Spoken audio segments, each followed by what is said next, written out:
everyone. Thank you for coming tonight. My name is Anna Gumberg. I'm just introducing our speakers and our moderator tonight. Before we get started, I just want to remind everyone to have their phones off.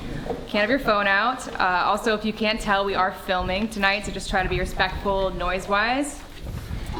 My name is Anna Gumberg. I am hosting along with my co-members here. We're very excited to have some very esteemed panelists tonight. Our first speaker, Thane Rosenbaum, is a law professor, legal and Middle East analyst, novelist, essayist, and distinguished university professor at Touro College, where he directs the Forum on Life, Culture, and Society. He is the author of numerous books of fiction and nonfiction, including Saving Free Speech from Itself, Payback, The Case for Revenge, and The Myth of Moral Justice. Our second speaker, James Kirchick, is a visiting fellow in the Center on the United States and Europe and Project on International Order and Strategy at the Brookings Institution. A widely published journalist, he's the author of The End of Europe, Dictators, Demagogues, and the Coming Dark Age. He's a columnist for Tablet magazine and a contributor to a wide array of publications, including The Washington Post, The Los Angeles Times, The Wall Street Journal, Politico, and The Atlantic, among others. His next book, Secret City, The Hidden History of Gay Washington, will be published next year. And for over 3 years, Kirchick worked at the New Republic, where he covered domestic politics, lobbying, intelligence, American foreign policy, and exposed Republican presidential candidate Ron Paul's inflammatory newsletters. Following the New Republic, he moved to Prague, where he became a writer-at-large for Radio Free Europe / Radio Liberty, where he wrote about the politics and cultures of the 21 countries in RFE/RL's broadcast region. Among the stories he covered... He also covered the fraudulent 2010 presidential election of Belarus. Very astute. Our moderator tonight is Dave Kimmel. He is a PhD student studying history at Yale. We're very excited to have him here. So, without further ado, please welcome our panel.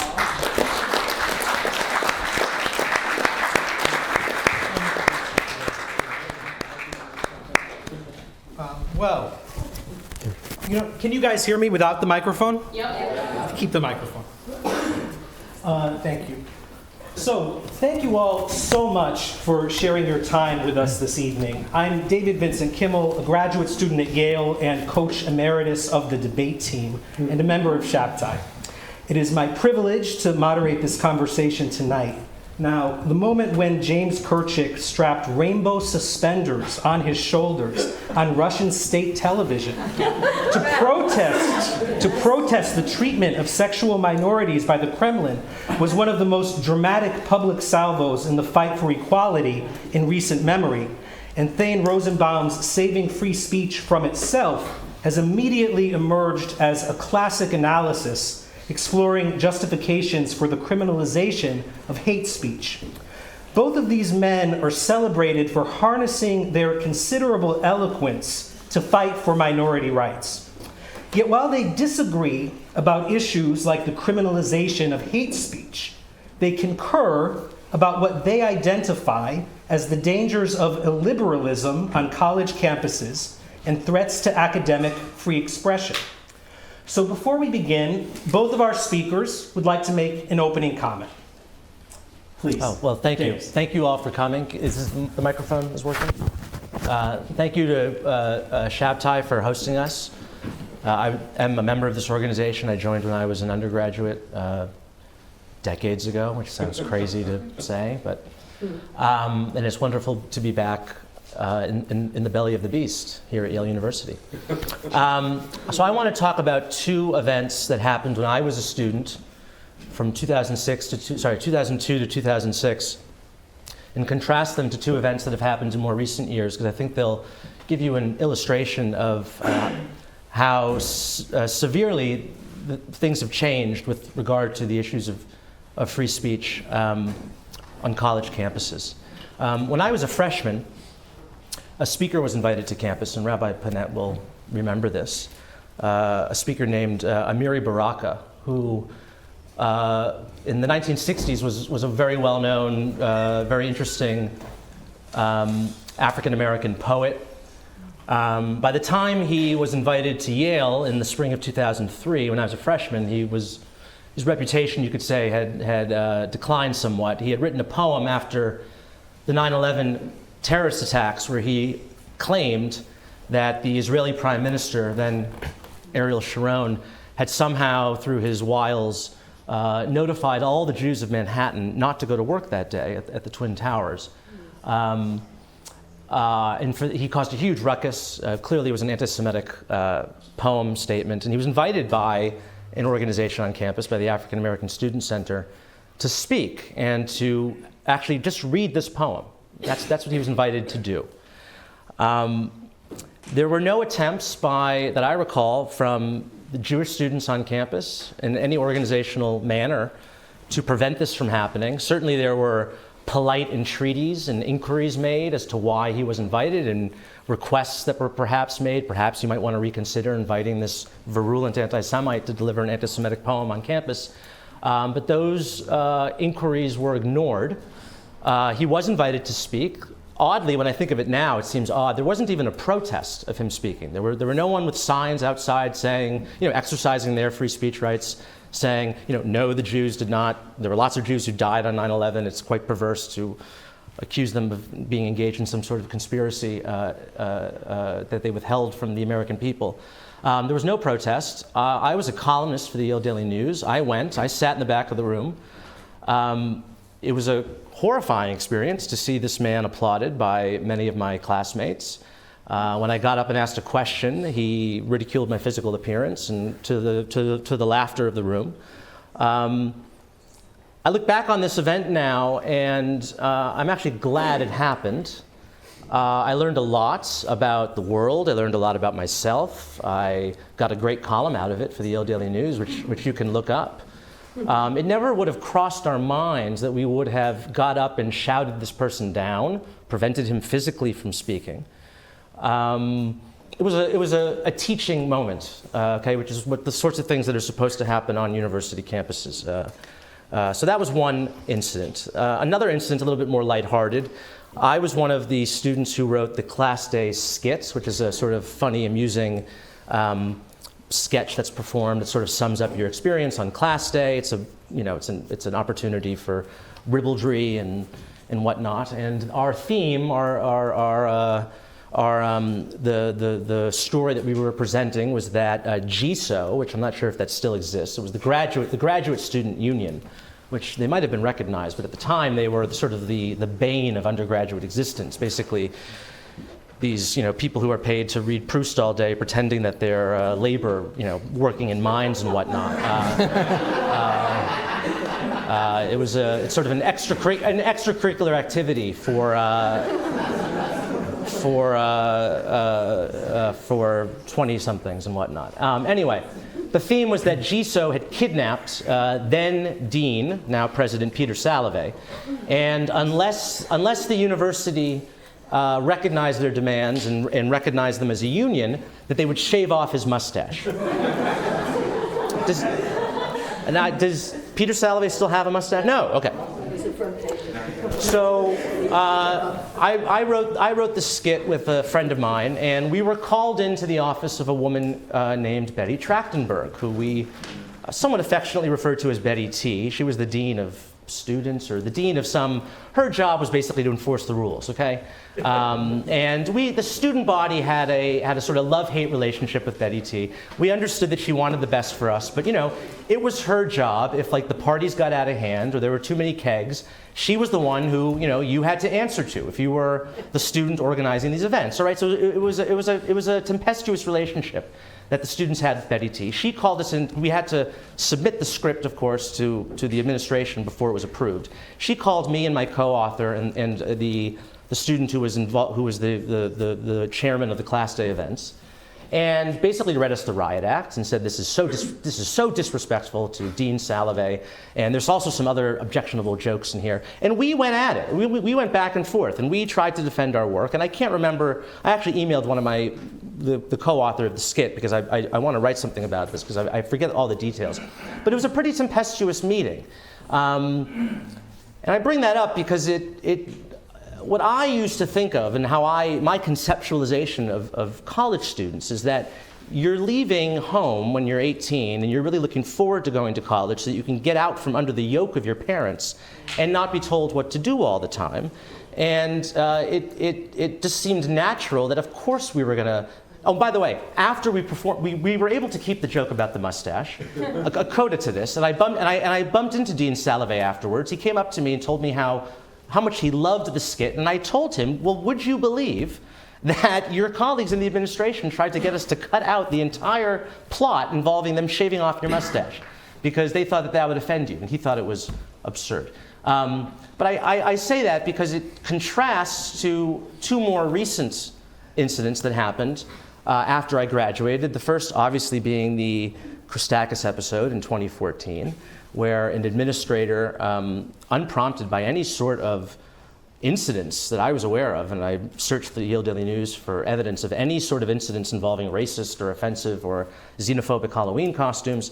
There were none. So one of these administrators who had just been hired, actually, I think a month before he sent out this email, he sends out an email to the entire student body saying, you can't wear a sombrero, you can't wear this, you can't do this, and it's offensive to do this and to do that. And I'm not going to rehearse all the details because presumably you're familiar, but Nicholas Christakis' wife sent an email saying, look, you're all adults, and if you don't like a Halloween costume that one of your classmates is wearing, maybe talk to them about it. And it's not our role as faculty to tell you what costumes to wear. And this obviously resulted in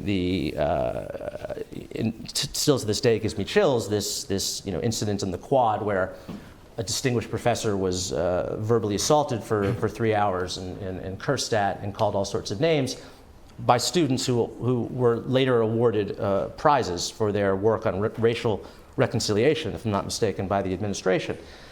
And then, of course, we have the incident of just a couple of weeks ago involving a student here, Trent Colbert, who is the Winston Smith of Yale Law School. Although, unlike Winston Smith, he actually did not capitulate to Big Brother, and he held his own. Who sent out an email that some students found objectionable. And again, they got the administration, they appealed, the students appealed, regardless of whatever you think about Trent's email, if you think trap house is a racist term. When I was a student, which by the way was not that long ago, I graduated in 2006, the notion that if I read an email by a student, and if I took offense at it, as a Jew, as a gay man, the notion that I would ever go to the administration and get them involved and get them to punish one of my classmates is so foreign to me. I don't understand what possesses people who are 23, 24, 25 years old to get adults, I mean you are adults, but to get old people involved in your disputes. So I think I see two troubling trends. I see one in just a basic intolerance for other viewpoints, no matter how offensive they are. In some cases, they're not offensive at all. I don't think what Erica Christakis wrote, and I don't think what Trent wrote are in any way could be considered racist. So I see a conflation of real bigotry and real hatred with views or expressions that are in no way remotely would they have been considered as such not that long ago. And I also see a lack of adulthood among young people who now feel that if they have a disagreement or a problem with one of their fellow students on campus, it is not incumbent upon them to bring their problem, to bring their disagreement with their peer, and to hash it out like adults, but to appeal to authority and to get authority to intervene. And this is so alien to what it means to be a young person, okay? Like you go back and you look at what the student radicals were doing in the 1960s, they were standing up to the administration, okay? They were protesting the administration. They were trying to get the administration to, disinvest from the war effort in Vietnam or to integrate schools. I mean, the whole point of being a young person is to be in opposition to the status quo. And now I see all too often on college campuses, we have students basically wanting to become a part of the power structure. And it just seems crazy to me, and that this happened in less than a decade period. It continues to astound me. Thank you for those remarks. We'll talk about some of those incidents very shortly, but let's also hear from Thane. Thank you, David. Thank you all for coming tonight. Rabbi Hecht really knows how to throw a party. Look at that. This place is awesome. I didn't know it was a mansion. It's actually a mansion. He said it, I thought it was a joke, but he's not kidding. The influence this man has. And I'm happy to share the stage with Are my you buddy. making a comment about Jews and influence? Yes. I know, Jamie, I am testing the audience. I want to see what they can walk away, what trigger that I already pulled. And I'm happy to be sharing the night with my buddy Jamie. So Jamie set up the welcoming remarks as an anecdote. I hadn't thought about opening remarks, but it made me think of, I had to come up with something. So I have two really quick anecdotes. The first is the book that David mentioned, my most recent book on free speech. Its genesis was when I was a junior in high school. This was 1977. I'm old. This gives you my age. I happen to be a child of Holocaust survivors. And in 1977, the neo-Nazis had asked for a permit, requested a permit to march on a small community suburb of Chicago called Skokie. Some of you may know this anecdote. But it's a very important one because the Supreme Court actually didn't even hear the case, to give you a sense of how free speech oriented our society is. In fact, how much of an outlier we are with respect to other Western democracies and what we would tolerate politically. The neo-Nazis wanted to go to Skokie because in 1977, go figure, the largest percentage of Holocaust survivors seemed to be living there per capita in the country. I don't know why, but they were there. And so that's why, and the ACLU fought to get them a permit, and they held out flyers announcing before their arrival. It said, "We are coming to get you." These were the flyers. And the Seventh Circuit ruled and said, look, they have a free speech right to speak. And to me, at the time, the emotional distress wasn't even an issue because no one knew what that meant. So the judge says, "Oh, I can understand people being upset." This is the one who wrote the opinion. He said, "But the burden really is on they didn't call them Holocaust survivors in those days. That actually, it was sort of like European refugees was the term of art, hadn't even been invented." He said, "They should just stay home and not go to the Village Green that day." And that was the example. And I, as a 17-year-old, said, that can't be. Really? You can send out flyers that said, "We're coming to get you"? And this is only 25 years after Auschwitz. Talk about being re-traumatized. These were young people at that point. I was only 17. My parents were in their 50s. So that's really the beginning of where that book. Now, the reason I'm telling you that anecdote is because I'm a longtime human rights law professor. And I pretty much focused on, my world is the world of macroaggressions. I don't have a clue what you're talking about for me, because I'm spending my time working on macroaggressions. I'm a human rights law professor. And so I guess I haven't focused on what everyone else seems to be focused on. Let me tell you something that happened to me today. Yes, I'm, as I told you how old I am, but I'm hip enough to know that I have AirPods and I have Apple Music. And Apple Music, I don't know if they do this for you, but they do this for me. They have something called Thane Station. I don't know, I didn't ask them, but they created Thane Station, and they know what I like, which is awesome, right? So just today, they know that I like Elvis Costello. And so they were getting clever. They got, apparently there was a cover of an Elvis Costello song called Two Little Hitlers, and it was done by Dave Edmunds. Now, I know the song Two Little Hitlers because I'm a big fan of Elvis Costello, and I happen to know, I'm telling you right now, Elvis is sort of an anti-Semite. And I know this, and we can talk about this if you want, but I've been listening to him anyway. So the song Two Little Hitlers came on today. And it never occurred to me that I was being triggered by them. I'm a child of Holocaust survivor. I focus on macroaggressions. I've written a lot about Holocaust memory. The neo-Nazis marching on Skokie might have been one of the reasons that I went to law school. Might have been many reasons why I write what I write. And yet, I was reminded of this when Jamie said, it would never occur to me, right? I kept thinking, Jamie is saying exactly what I would say. It would never occur to me that I would point to this song and say, the song must be denounced. No one can listen to it. We should shout every time it comes on the air. We should not ever listen to anything Elvis Costello, or worse, Dave Edmunds, who chose to cover a song called Toot Hitler. Doesn't he know what he's doing? Doesn't he know how endangering it is to Thane Rosenbaum? And I'm using the correct word, endangerment, right? Because you hear this word a lot. And I'll say this again, I'm focused on the macroaggression. And I worship the civil rights movement of the 1960s. It's really my generation. And so when the words are used, in woke speak about danger, and we've seen this word come up a lot, and I've written about this, I'm always shocked by the use of the word. Such a misapplication of the language. Because I think to myself, you mean endangered like Medgar Evers endangered? You mean like Bayard Rustin, smashing the heads of people who are walking across the bridge in Selma? Is that what you're actually talking about?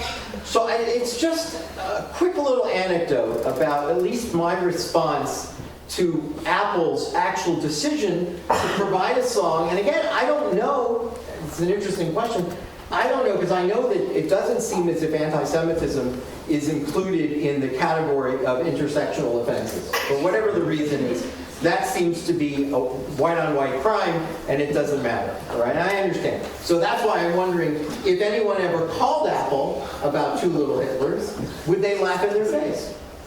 Would they say, are you kidding me?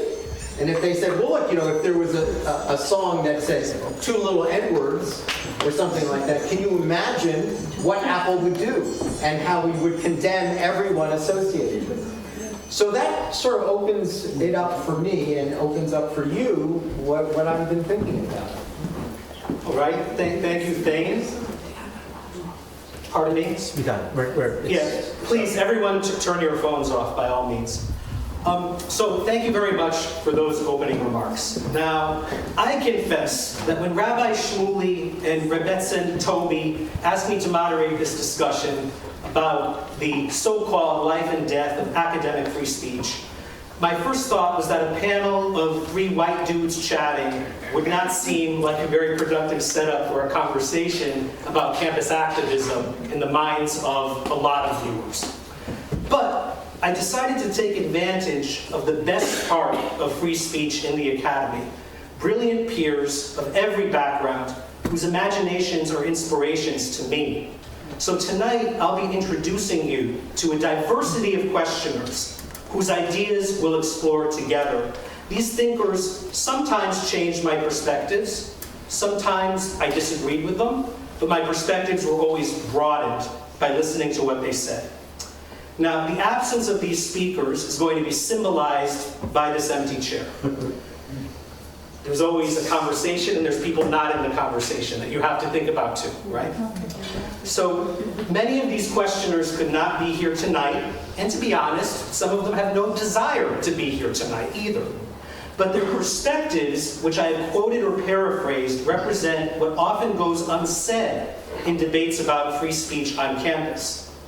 And my dear friend and colleague, Alex Taubes, who is a civil rights pioneer in his own right and a wonderful attorney in New Haven, and my former co-coach of the debate team will be reading those quotes tonight. So thank you so much, Alex, for volunteering. So we're going to be discussing 5 topics: content warnings, the definitions of hate speech and cancel culture, discourse about gender and critical race theory on campuses, so-called woke politics at Yale, and a final historical perspective. Now, within these areas, there are 12 questions total, which will be addressed by my two speakers, and they can also respond to each other. All that I will ask is, please try to keep it to about 5 minutes per question, going back and forth, so that we can get through everything. And Alex, maybe you can even give subtle time signals as a nod to our debate experience. Now, before we begin, I'd like to preface this conversation by saying that it might be a hard discussion sometimes that will touch on existential issues involving race, sexuality, and gender identity. And it's totally all right for anyone that wants to take breaks, to step out, and to rejoin when they're ready, or to check out. If that sounds okay, now let's get started, beginning with content warnings. Now, when I brought up the idea of introducing this talk with that content warning, an intense debate broke out among the people that I spoke about this with. One man cited his experience as an immigrant and had this to say about my decision to begin with a content warning. So, Alex. Are you being sarcastic, or is this serious? If serious, that tells us a lot about the state of things on campus. Wow. Since life outside the campus is not protected, where better to learn what to expect than in a relatively safer place on campus? A trigger warning doesn't make sense because first, it relies on you in your wisdom to have decided what triggers others, and second, it suggests I don't have the agency or insight to decide for myself. To quote a favorite scholar, civility is about being present for a discussion with a fellow human being while being made uncomfortable, if the other person is also behaving civilly. Coddling doesn't help anyone. As broad groups, Jews, Asians, and many other immigrants did well despite a lot of discrimination and bias, that meant they had to work harder and take more. So, my first question for both of you is, what do you make of this perspective that content warnings are tantamount to coddling, and that civility means listening patiently to others even when you're uncomfortable? I agree with that person entirely. And I think it's extremely patronizing to assume that people of certain identity traits, whether it be their sexual orientation, their gender identity, their race, their religion, are somehow weaker and need to have their hand held in a way that members of other groups don't. As a gay man, I take offense at that. As a Jew, I take offense at that. And I can't see why anyone wouldn't take offense at that, frankly. At my content warning. Yeah. Okay, thank you very much. Let's hear from Thane. And briefly, I would just go back to my anecdote, not that I need to connect the dots in a room full of Yale students. But, you know, the macroaggression is in 1977 when you send flyers, leaflets out to a community of Holocaust survivors and you tell them, we're coming to get you.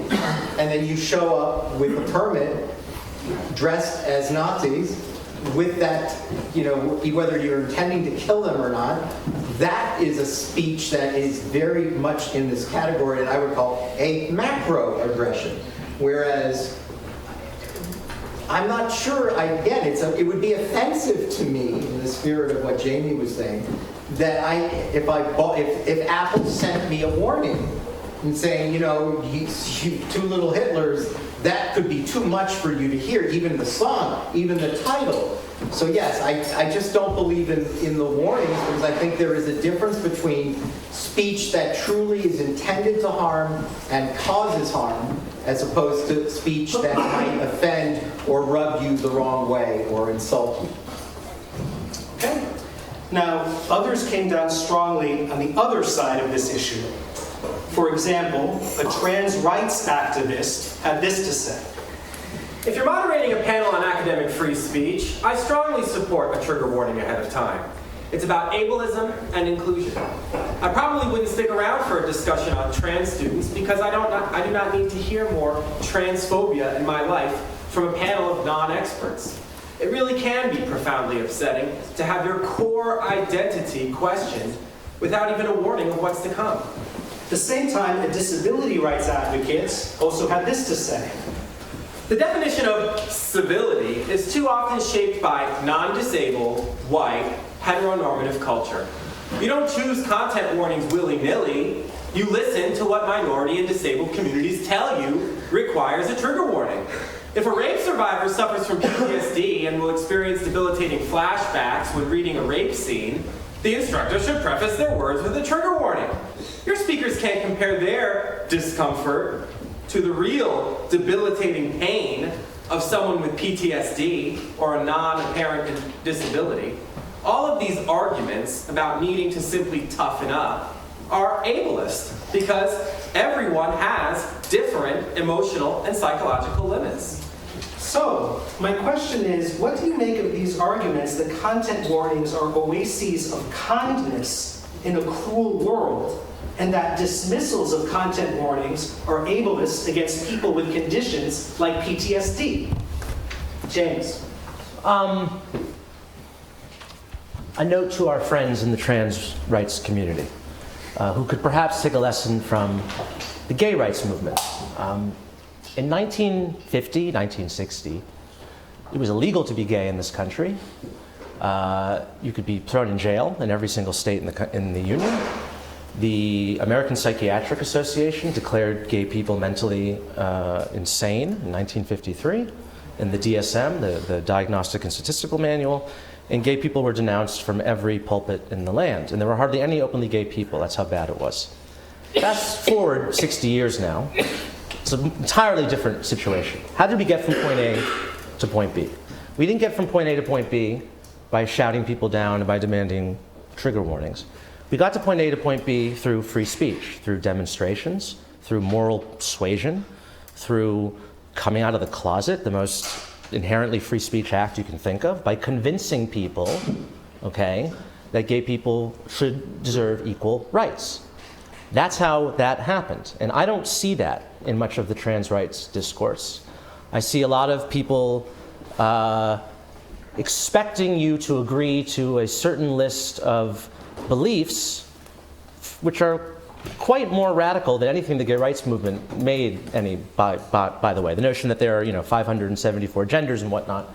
The notion that that a man can give birth. These are sorts of claims that are a lot harder for society to wrap their heads around than gay people aren't sick, okay?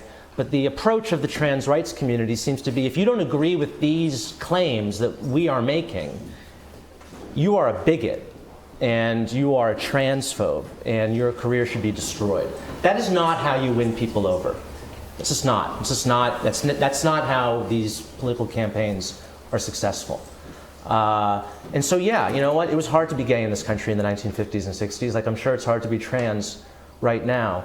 But the way that the gay rights movement ultimately won was through free expression and the free exchange of ideas. It was not by shouting people down. It was by sitting on stages and going on television shows and debating people who believed horrible things and said horrible things about gay people. Okay, we didn't avoid those debates. We had them and we engaged in them, and eventually we won the argument. And I don't see that same spirit, frankly, among many, if not most, of the people who claim to speak on behalf of the trans community. I think this actually goes to what this person was saying, that you need to listen to these communities. Well, who are these self-appointed spokesmen of these various communities? We hear this all the time. Jamie, I just have to interrupt you for a moment because of the time. Oh, I'm sorry, go ahead.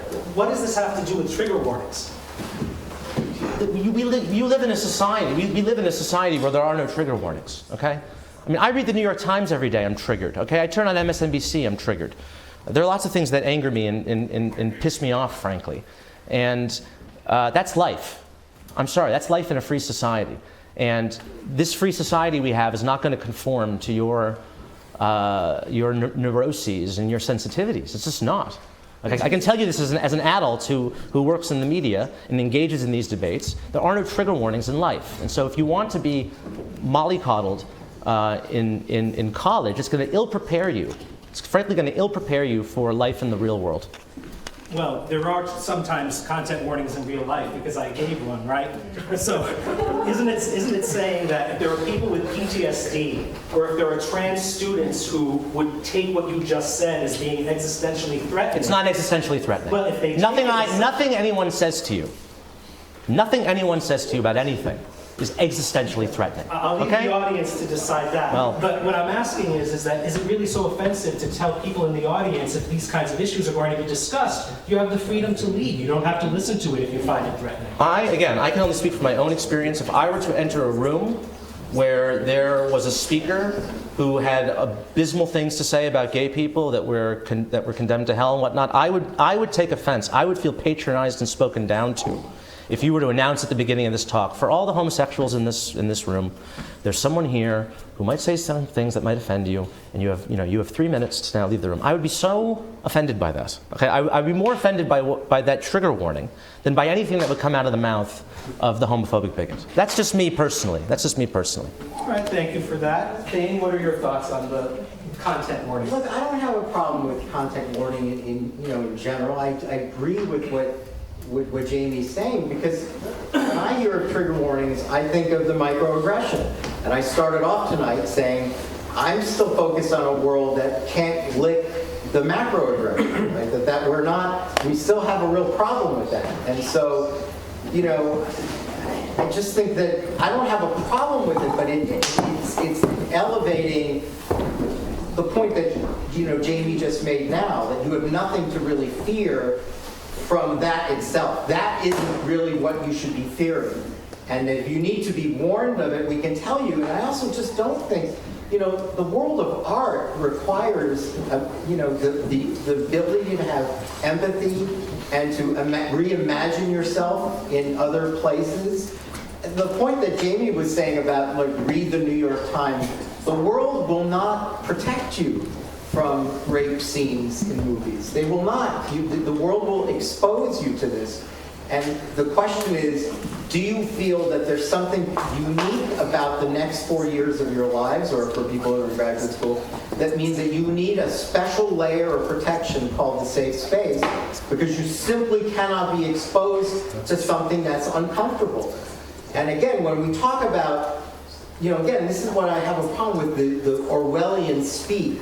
I used the word before, danger, right? The other word is trauma, right? You hear the word trauma used a lot. And again, I'm not going to speak for someone who's going to say, yes, Professor Rosenbaum, if I read a rape scene, I am traumatized. I'm not going to argue with someone who says that to me. I don't understand that because, again, I'm, ableist. I grew up in a house of people who were Holocaust survivors, and I was able to read about the Cambodian genocide.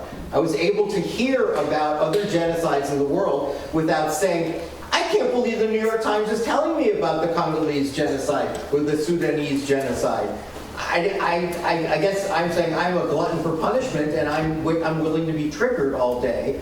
But that is the world in which we live, in which we're reading the paper, we're learning about things that upset us before and will upset us again. And I don't see how you can insulate yourself from that in college. I don't see how you're a better person for doing that. You don't think that it's kind to alert people that might have PTSD that something might trigger a terrible reaction? Well, but yes. That's why I said I don't have a problem with kindness, right? I mean, if that's really the spirit, it's yes. In the interest of kindness, I guess I'm more interested in hearing it in that term of friendly. I don't think it's kind. Right. I don't think it's preparing people for society. But how can someone with PTSD be told It's incumbent you have to toughen up? I think it's incumbent upon those people with PTSD to perhaps be more aware of their surroundings. It's not the society's responsibility or a professor or a book publisher to make those determinations. There are plenty of people with PTSD who can handle reading about war or reading about events that might have traumatized them before. Not all people with PTSD are so sensitive that they need fainting couches. And let me just add one last thing. It's something that I've been very troubled by as someone who's been writing about the First Amendment for many years, is that it sets up very bad habits. It's a really bad habit. Why? Because we're living in an era of self-censorship. And you should all be really worried about this. Yeah. And it's starting here. Oh, what can I not say? What should I be afraid to say? I have a really cool job now, so they really can't fire me. But when I was at NYU at the law school, I cannot tell you How many colleagues would say to me, I'm scared out of my mind going in every single day that I will say the wrong thing? These were tenured people. Do you want to be taught by people that are afraid of you? For the very reason that Jamie said, that you're going to run to the faculty and sign a petition? I'm used to this. I've had petitions signed all the time. You can sign one tonight. It'll be a souvenir for me. I've never had it done at a rabbi's mansion.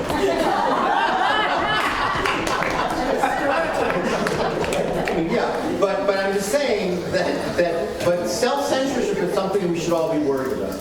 Thank you, Thane. And we will discuss the comments about the trans community a little bit later. I'm not going to let that just slide. So the second thing that I want to discuss, definitions of hate speech and cancel culture. So in discussions like these, terms like civility, hate speech, cancellation, discomfort, they're often ill-defined. The ambiguity of what represents hate speech, what is offensive, and what is neutral can be very intense. For example, a scholar now living in Berlin noted, there's widespread disagreement about whether cartoons satirizing aspects of Islam constitute hate speech, and whether laws in Germany banning Nazi discourse should be expanded to cover such speech. So Thane, in your book, Saving Free Speech from Itself, you point out that hurtful words can have physiological effects, and that hate speech is inherently linked to violence rather than meaningful content.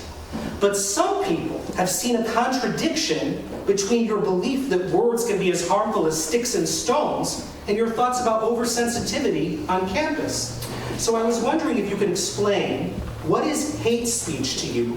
And what would you tell our audience is the difference between hate speech and the kind of speech being protested on campuses? Isn't incarceration for speech just a more radical form of cancellation than getting shunned or fired? And James, I'm sure you'll want to contribute your thoughts too, so after you hear from Thane, we can hear from you.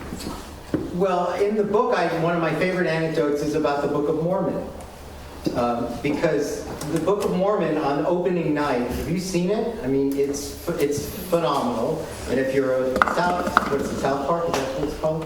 It's in the spirit of South Park. But if you went to the opening night on Broadway, there was an ad taken out by the Church of Latter-day Saints, and the ad was a full-page ad in the bill, with a playbill that said, "You've seen the play, now come into the church and see the religion." Right? No threatening to blow anything up, nothing like that. No acts of violence, just saying, hey, we got mocked on this. Yeah, in the book, people are saying, yeah, there's a contradiction thing. You seem to think that there's nothing wrong with the cartoons.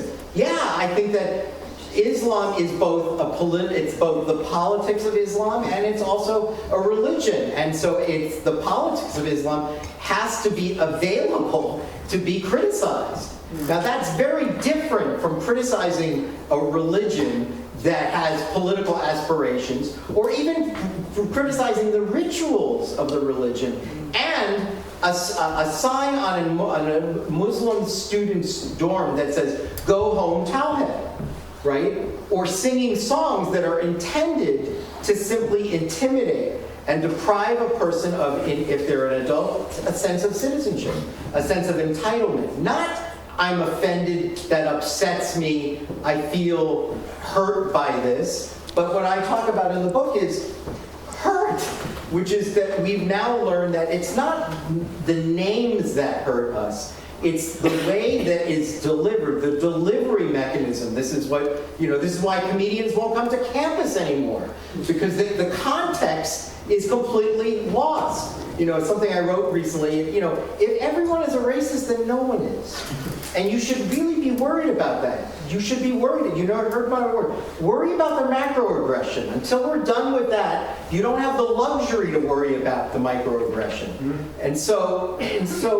But Thane, if you're going to make certain forms of speech illegal, is that really focusing just on the macroaggression, or is that acknowledging that sometimes the foundations of inequality are basically built from microaggressions, right? Like hate speech. Right. Well, again, I would define, since you asked when you said how we would define it, I would say look, juries are always, first of all, it's not always a criminal case. You can actually, hate speech can be used in the civil context.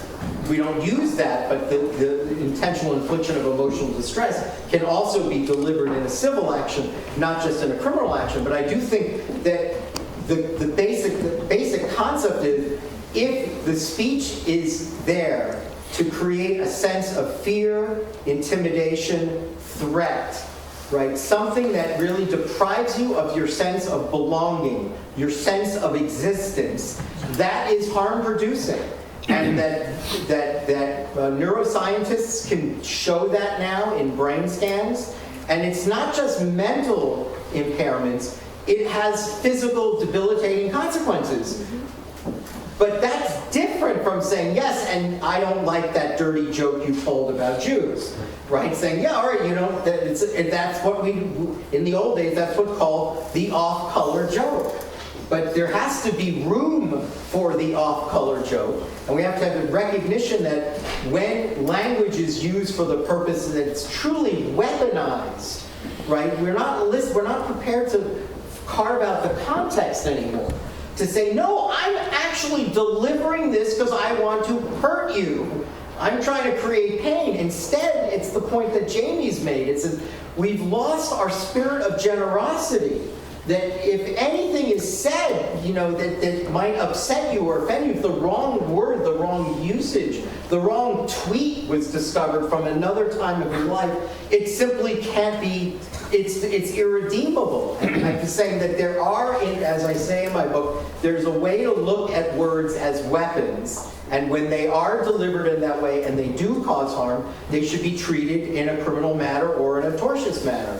But what we're seeing now, in my mind, is way beyond hate speech, right? That the focus that we're seeing, the lists that we're creating, is way beyond anything. And by the way, it's way beyond what even the Europeans understand as hate speech. We are outliers. We all share the 18th century Enlightenment philosophers for natural rights. But for some reason, that's why I said I'm giving you this, why is it that we would protect Nazis to march on Skokie, but we're having this conversation about, you know, transgender issues?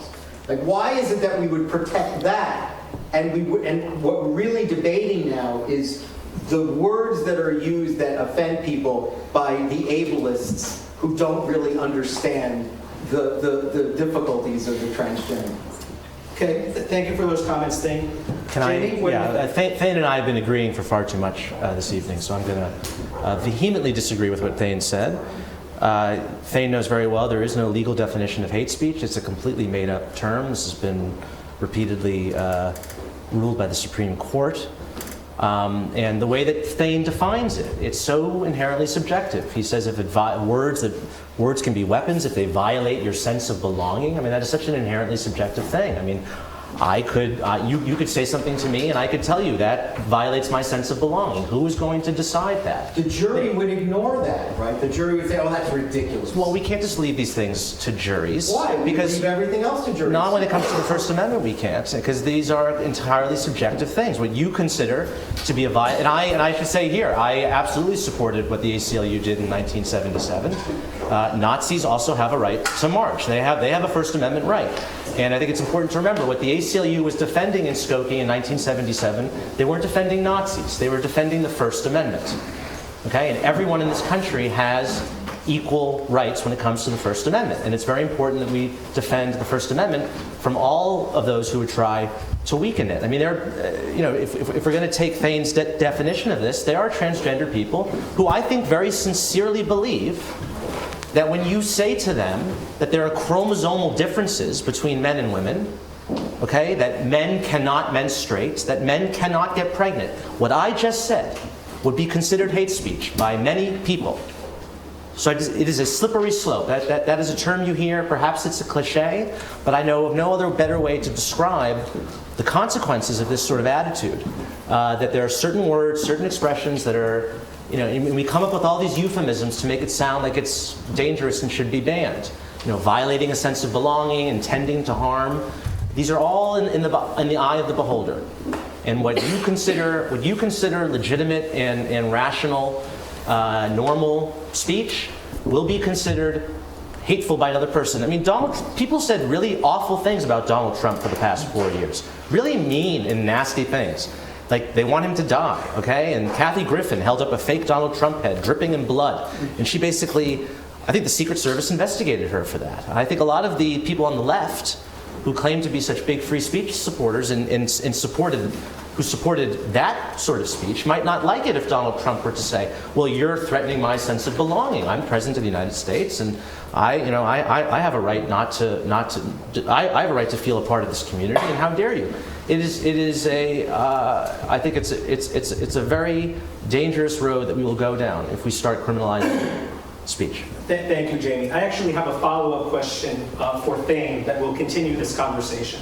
So, Thane, an anthropology student told me this. Alex?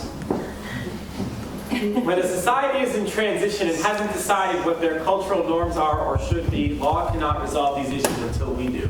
So, we live in a world of shades of gray. In the history of activism, the speech of civil rights pioneers was often deemed offensive by the powers that be, and governments have historically shut down criticism by criminalizing it. For example, the Alien and Sedition Acts were used to criminalize speech against the president. Many Southern American thinkers viewed abolitionist literature as being offensive. And across the world, there are now powers trying to ban gay activists by calling their work offensive. So, Thane, are you concerned that the criminalization of hate speech, combined with ambiguity over the definition of hate speech, could empower a government to weaponize the precedent and start attacking its rivals? And Jamie, I'll let you give your thoughts. Yeah, I mean, you mentioned the protest that I launched on Russian television a couple years ago. That law has been incorrectly, it's always referred to as an anti-gay law. It was an anti-free speech law. It was a law that criminalized speaking in a way deemed favorable or positive about gay people. That's what that law was. Straight people could run afoul of that law. And I'm sure there are many Russians who would say, this homosexual propaganda makes me feel sick. It makes me feel like I'm excluded from my community. They come up with all sorts of excuses and rationales to ban speech. And going back to Skokie, the laws that were used, the laws that were being invoked by the town of Skokie to prevent the Nazis from marching, and this is a point that Ira Glasser, who was the head of the ACLU at the time, made to me. Those were the same laws that racist white Southern sheriffs would use against African American civil rights protesters. That they're coming in here, they're agitators, they're going to cause problems, we're going to make them pay some outrageous bond, $250,000 to ensure the park that they're marching in. It was the same tactics that the town of Skokie was using, were the same tactics that white Southern sheriffs and white Southern citizens councils were using against black people. Just because you don't like someone and what they have to say does not mean that you can twist and contort the law. Everyone has to be treated equal under the law, no matter how reprehensible you find them. So, Thane, what do you think about that concern about the weaponization of the precedents? Well, remember, it's not just you don't like what I say. The First Amendment, which is what Jamie's saying we're really talking about here, the defense of the First Amendment. Let's just remember why we have it, right? It's not like the idea is that you would want to prevent someone from merely offending you. That's different from something like what I was describing in Skokie, and Ira's wrong about this, because the issue that the Founding Fathers saw was a true marketplace of ideas. And that means that they are ideas that are to be debated. And so, by the way, if you wanted to debate the civil rights issues, right, that's exactly what the Founding Fathers would have wanted to do, right? To debate but that's not what the neo-Nazis are asking. They're not debating, they're saying, we don't want you to exist. It's not just belonging in the spirit when you sort of minimize what I was trying to say, Jamie. I'm not saying belonging, you hurt my feelings. I'm saying, you're not entitled to be here. We want you out, which is very different from saying, we want to discuss what civil rights you should have, which is, again, that is the true sense of what they understood, the Founding Fathers understood as the purpose of the village green, the park square, the soapbox, where representative democracy meant where the government would actually become better decision makers and people would participate in democracy in actually hearing the issues of the day being discussed. And when I'm talking about weaponization, is not something that's a discussion. I'm talking about a true act of violence, not something that just offends somebody, but is completely deprives them of their citizenship, of who they are as human beings, their value as human beings. That doesn't mean that their practices can be criticized. It doesn't mean that they can't be offended or insulted. But I'm talking about hate speech that is defined in that way. I think we have to be able to distinguish between the preacher who gets up and say gay people should go to hell, they should be eliminated. Yep. Okay, that is protected speech. And we have to distinguish between that and someone who actually goes out and murders gay people. Those are two separate things. And the first is protected speech, and it should be protected, whether it's Jews, blacks, whoever this person's attacking. Saying you want a portion of the population to be eliminated, in my mind, that will, and in the mind of the Supreme Court, that is protected speech. And there has to be. This room probably is opposed to everything that happened at the Ellipse on January 6th.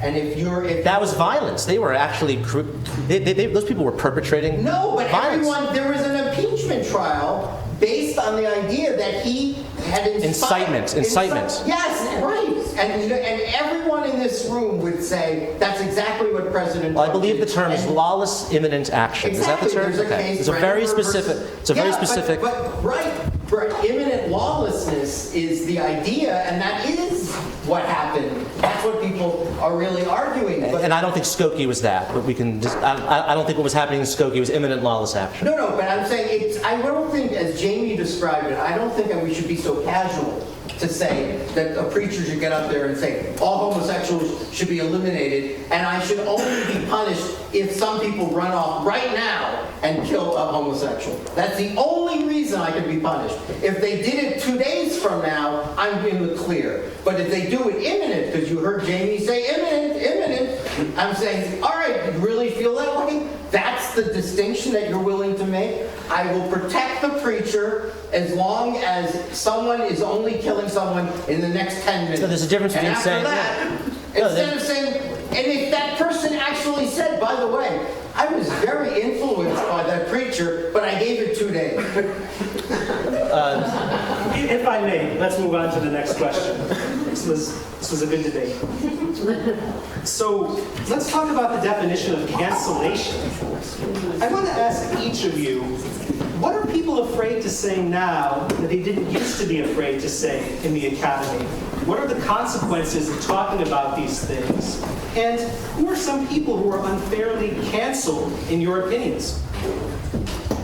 Well, we know last summer that there were lots of people who wanted to say things like rioting is bad, who did not say it, and when they did say it, they were punished. There was a professor, Dorian Abbott, I believe, a professor at the University of Chicago, who basically said something along those lines. He's a science professor, and he was prohibited from speaking at MIT. I mean, that's just one issue. I mean, there are a whole suite of issues.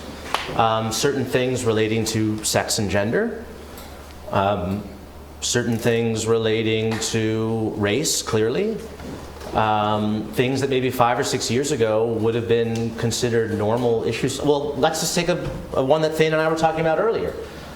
Publishing an op-ed in the New York Times, a United States senator was saying that the president should send in the army to put down rioting. This was a view that I believe 62% of the American people believed in. The problem was that a number of New York Times reporters not only did they not believe in it, they considered, again, using this language, they considered it a threat to their lives. That publishing an op-ed by a United States senator proposing a public policy that the majority of the American people support constituted a threat to their lives. The opinion editor of the New York Times was fired. Several other people at the newspaper were demoted or quit over this. That to me, I can tell you as a journalist, that incident had a major chilling effect throughout media, okay? And that to see that guy fall, to see Jim Bennett, okay, a very distinguished journalist, he's the editorial page editor of the New York Times, to see him be fired for publishing an op-ed, and to see his colleagues, if you really want to use the word weaponize, to weaponize absurd charges that they were somehow physically threatened. I believe the hashtag was "This op-ed endangers black reporters at the New York Times, and this was tweeted by hundreds of employees, okay? They're basically accusing their colleague, simply by publishing an op-ed, of endangering their lives, or threatening their lives. Believe me, the message went out among American journalists. Clearly this is a subject matter that we are not allowed to talk about if we want to keep our jobs.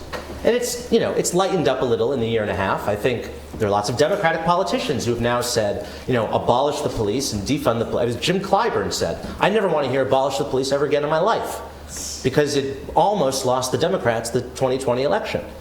But that's a major issue. And once they get, I was going to say once they get one scalp, but I'm not going to. Trent, can I say that? Is that going to get me in trouble? I'll give you the pass.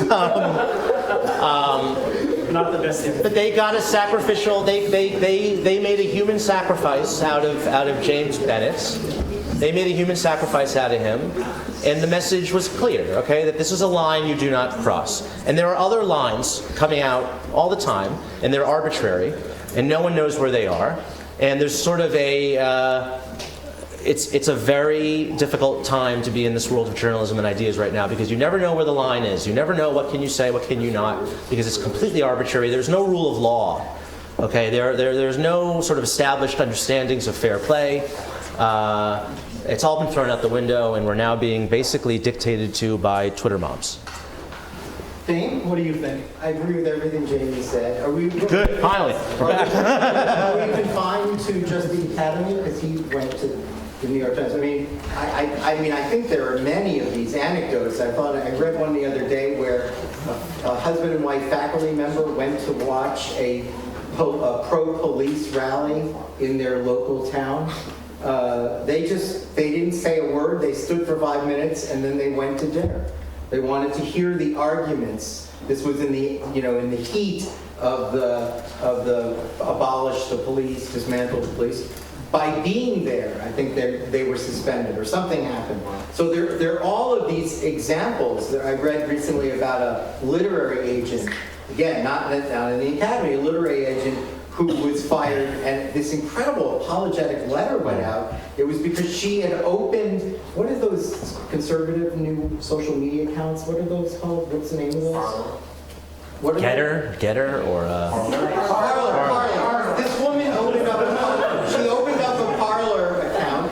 She didn't even have a homepage apparently yet. And she was fired the next day, and there was this letter that was really, I found it difficult to read. The apology was, again, it had that Orwellian feel that is really frightening to free thinkers, that there's a certain script, certain kinds of forbidden words that you're not supposed to say, and as Jamie and I have now said several times, the word danger, and I say that, again, I say that with such level of humility and respect for the civil rights era of the 1960s, because I think that they had a very different understanding of what danger meant, and that we have lost perspective by using the word in this context. Yeah, going back to the idea of the content warning at the beginning, this question about what is danger. Listen to some of the language that was said tonight. Gay people being killed, trans people having the wrong idea about activism. And think, Thane, about what you said about that words can have physiological effects. Yeah. Do you still think it was so offensive of me to begin this speech by telling people there are things going to be said tonight that could be traumatic? No, I don't. Look, as I said before, I don't have, in the spirit of civility, or we can call it kindness, I don't have a problem with anyone saying to students, in this novel there's going to be something like this. I agree with Jamie, especially since I'm a novelist, I don't want that warning, because I want to be able, as the imaginative side of my writing, right? I want to feel free that people aren't going to be warning each other what they can't read or that they might confront. I also want to believe that the way I write it might give them a different perspective that they would be deprived of if they were told they shouldn't read it because it has that scene in it. And Also, how many books and movies would be spoiled by a trigger warning? I mean, you're It's called a movie rating, right? no, you're ruining the element of surprise. There's going to be a rape in scene 3, okay? And so it's like what Chekhov said about introducing a gun on stage. It's going to be used by the 3rd act. You know, I just. So you want to surprise the people with PTSD? I think it's no. I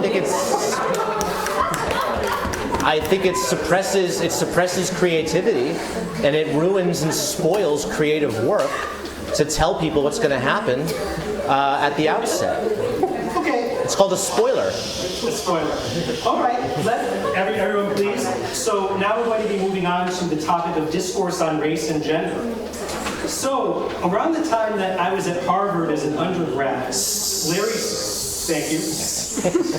Larry Summers resigned from his job as president of the university. He faced a national firestorm after remarking that he thought that the underrepresentation of women in science and math might have an innate genetic basis, and he downplayed the role of socialization in these kinds of disparities. So that year, I'm a debater, the topic of the final round of the national debate tournament was whether the criticism directed at Summers over these remarks was justified.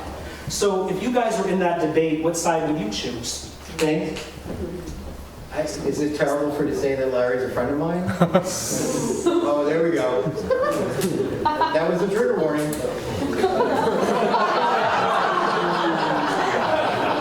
thought you should know in advance.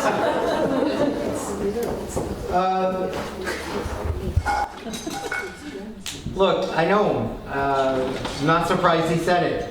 But I do think that what he would say if he were here is that in universities, the life of the mind is what we care about. That's what this is about. And so that if there are theories that can be debunked, if he's saying, I'm an economist, and this is something that I've been reading, and I'm interested in the subject.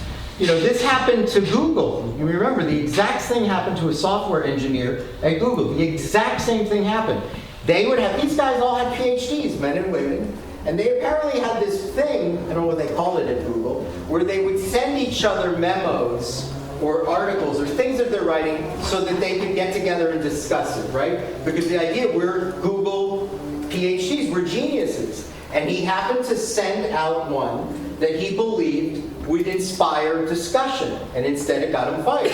He wanted to talk about why there was a disparity in women in the field of engineering. And he said there may be, and he essentially made an argument saying there's some data showing, he did what a PhD would do, there is some data showing, and the next day Eric Schmidt, there was this unbelievable apology, and he ended up filing a lawsuit with the EEOC and losing there as well. I mean, it's completely, and so he would say what Larry Summers said was, for the love of God, this is a university, and I'm raising this question in the context of the raising of an idea that could easily be debunked or discredited or disproven.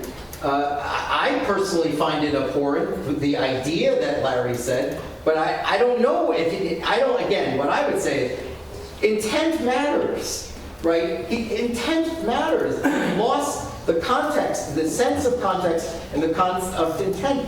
He wasn't there to trying to kill somebody. He wasn't there trying to offend or degrade someone. One of my favorite quotes in the book the free speech book comes from Lyndon Johnson. He had this really great line, and I just think it simplifies a little of what I'm saying. He said, "A man has a right to go outside the house with his children without being humiliated in front of his children." Right? It's a powerful line, and he did this in the context of the civil rights movement, right? That is, so when I'm talking about, Jamie, so you'll understand, that's what I'm talking about citizenship. That's what I'm talking about sense of belonging, right? This idea that you should not be among us. And again, that's very different from an academic or a software engineer who has an idea that he wants to float into the world and see where that goes. In the context, the irony is Larry Summers would say, I thought I had a safe space in the university to actually raise that point. Thank you, Thane. Jamie? I don't know just that LBJ quote, I don't know the context of which he said it. I'm assuming he was referring to a black father perhaps taking his children. Yes! Can I finish? Taking his children to a lunch counter and being discriminated against because it's a segregated lunch counter, or boarding a bus and being told to sit to the back of the bus. That is legal. That is illegal discrimination. That's been ruled illegal. That is completely different from hate speech. Just putting a noose on a door would have been the exact same thing he would have said, and you would have protected Well, them. no, because putting a noose on someone's door is a violation of property rights. Oh, come on. Not on the door. On a tree outside the door that doesn't belong to that person. You would see that as a political statement, and Lyndon Johnson would see that as an act of violence. Perhaps. Regarding Larry Summers, this happened so long ago, and I wasn't following it closely at the time. I do think the criticism of him was excessive, and I think that there were other issues, frankly, that people wanted to get rid of him for. He had made some controversial remarks about Israel. Well, I agree with that. And he was also reforming. He was doing things. He was reforming faculty issues. There were other reasons that the faculty had, that certain elements of the faculty had, who wanted to get rid of him for political issues. He was also taking on Cornel West. I was just going to say. So there was all this other stuff going on, and they seized upon these comments that he made, and it was a very politically orchestrated. In fact, Ruth Weiss, who's just published a memoir, I believe, talks about this. Yeah. It was a very politically orchestrated hit job to get rid of him, and they seized upon these comments about women in science because they believed, unlike the Israel comments and unlike the other things that he was doing, that we can contort and twist what he said and make enough people think that he is a misogynist who hates women, and that this is the easiest way. This is the easiest tool that we can use to get rid of him. So I think it was a very cynical operation. I don't think what he said rose to the level of him having to resign the office. All right, thank you for your perspective. Thane, I want to turn back to you for a moment. You wrote an article called "The Raging of Cancel Culture is a Threat to Us All." And in it you say, "The madness of this moment is often surreal to contemplate. The relentless expurgations of American culture, the censorship it foretells, and the future it forebodes. Dr. Seuss, Aunt Jemima, Huck Finn, Uncle Ben, Mr. Potato Head, all now relics of a more acquiescent past." What did Mr. Potato Head do?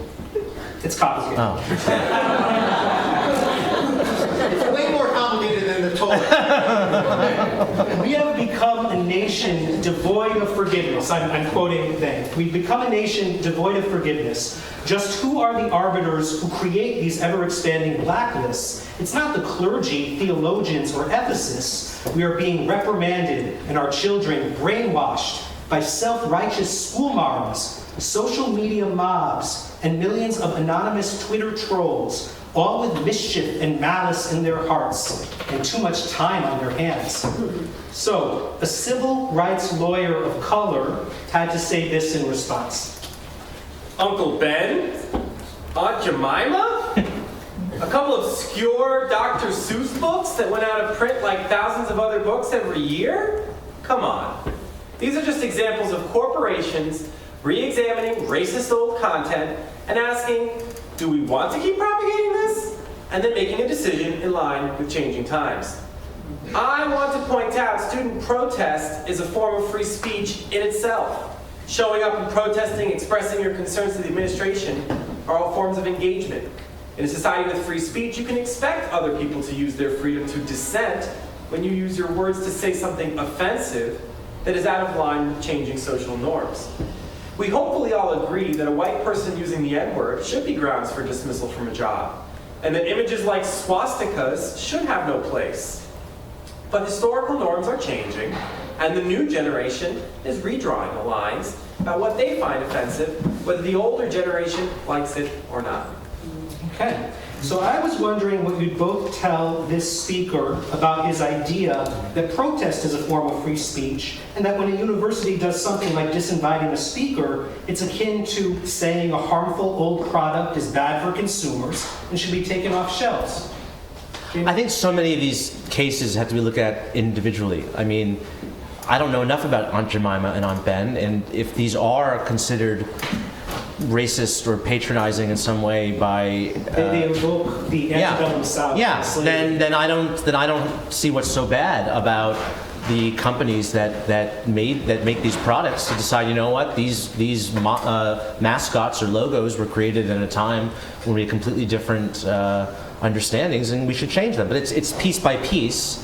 And I think we can all agree, for instance, in what the speaker said about, the N-word or a swastika. If someone is using that, then I think if you're an employer, you wouldn't want someone on your staff saying those things. I think what alarms us is that this definition of what is harmful or offensive or homophobic or racist or transphobic has become so broad that it is conflating things that are legitimately those things with elements or expressions that are not. And I think that has gone too far in some places. But again, you have to look at each of these incidents, each of these cancellations, if you will, in different. You have to view them as individual cases. You can't make a sweepingly broad claim. I see. Thane, what do you think? I agree with a lot of what that reader said. I don't disagree with that. I agree also with what Jamie said. The truth is that you used the word before slippery slope in a different context, but it also applies here, right? Because what Jamie was just saying is it's a moving target. At some point, someone is just calling attention, someone on Twitter is exerting power. A smartphone doesn't make you smart. Anyone can get a Twitter account.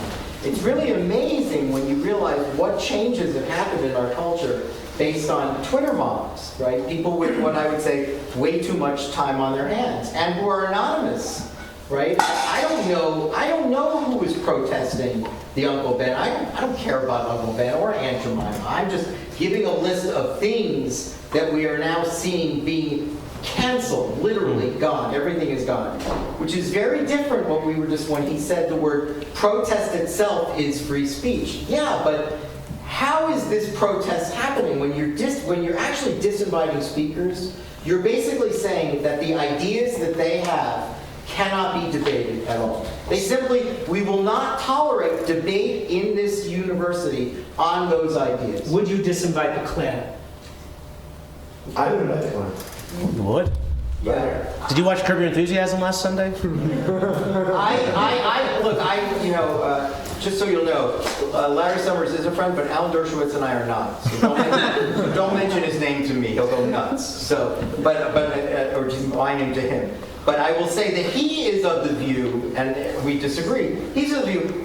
He'll say, I will debate any neo-Nazi anywhere, anytime, any day. And I would say, why would you put him on a stage with you? Exactly. So what people say about neo-Nazis, trans people are you actually saying that about Larry Summers? Are you saying that about Ayaan Hirsi Ali? That's the problem. Are you saying that about Bill Maher? Right. The Klan is not. Are you saying that about Alec Baldwin? I'm just saying. The Klan is not being invited to Yale. Exactly. Given a commencement speech. I'm talking about people. Ayaan Hirsi Ali was denied not only an honorary degree. I can't even think of Brandeis as a university anymore. Right. This, to me, is like how embarrassing that was. A woman who is clearly a human rights activist on behalf of women in the Muslim world was disinvited as a commencement speaker and denied a degree because she was now being called a racist because she was criticizing Islam. Well, she was defending Muslim women, right? But if you're defending Muslim women, you're criticizing the Quran, you're obviously Islamophobic, and that's why she didn't get a chance to appear. So I'm saying, let's not put Ayaan Hirsi Ali and the Klan in the same package.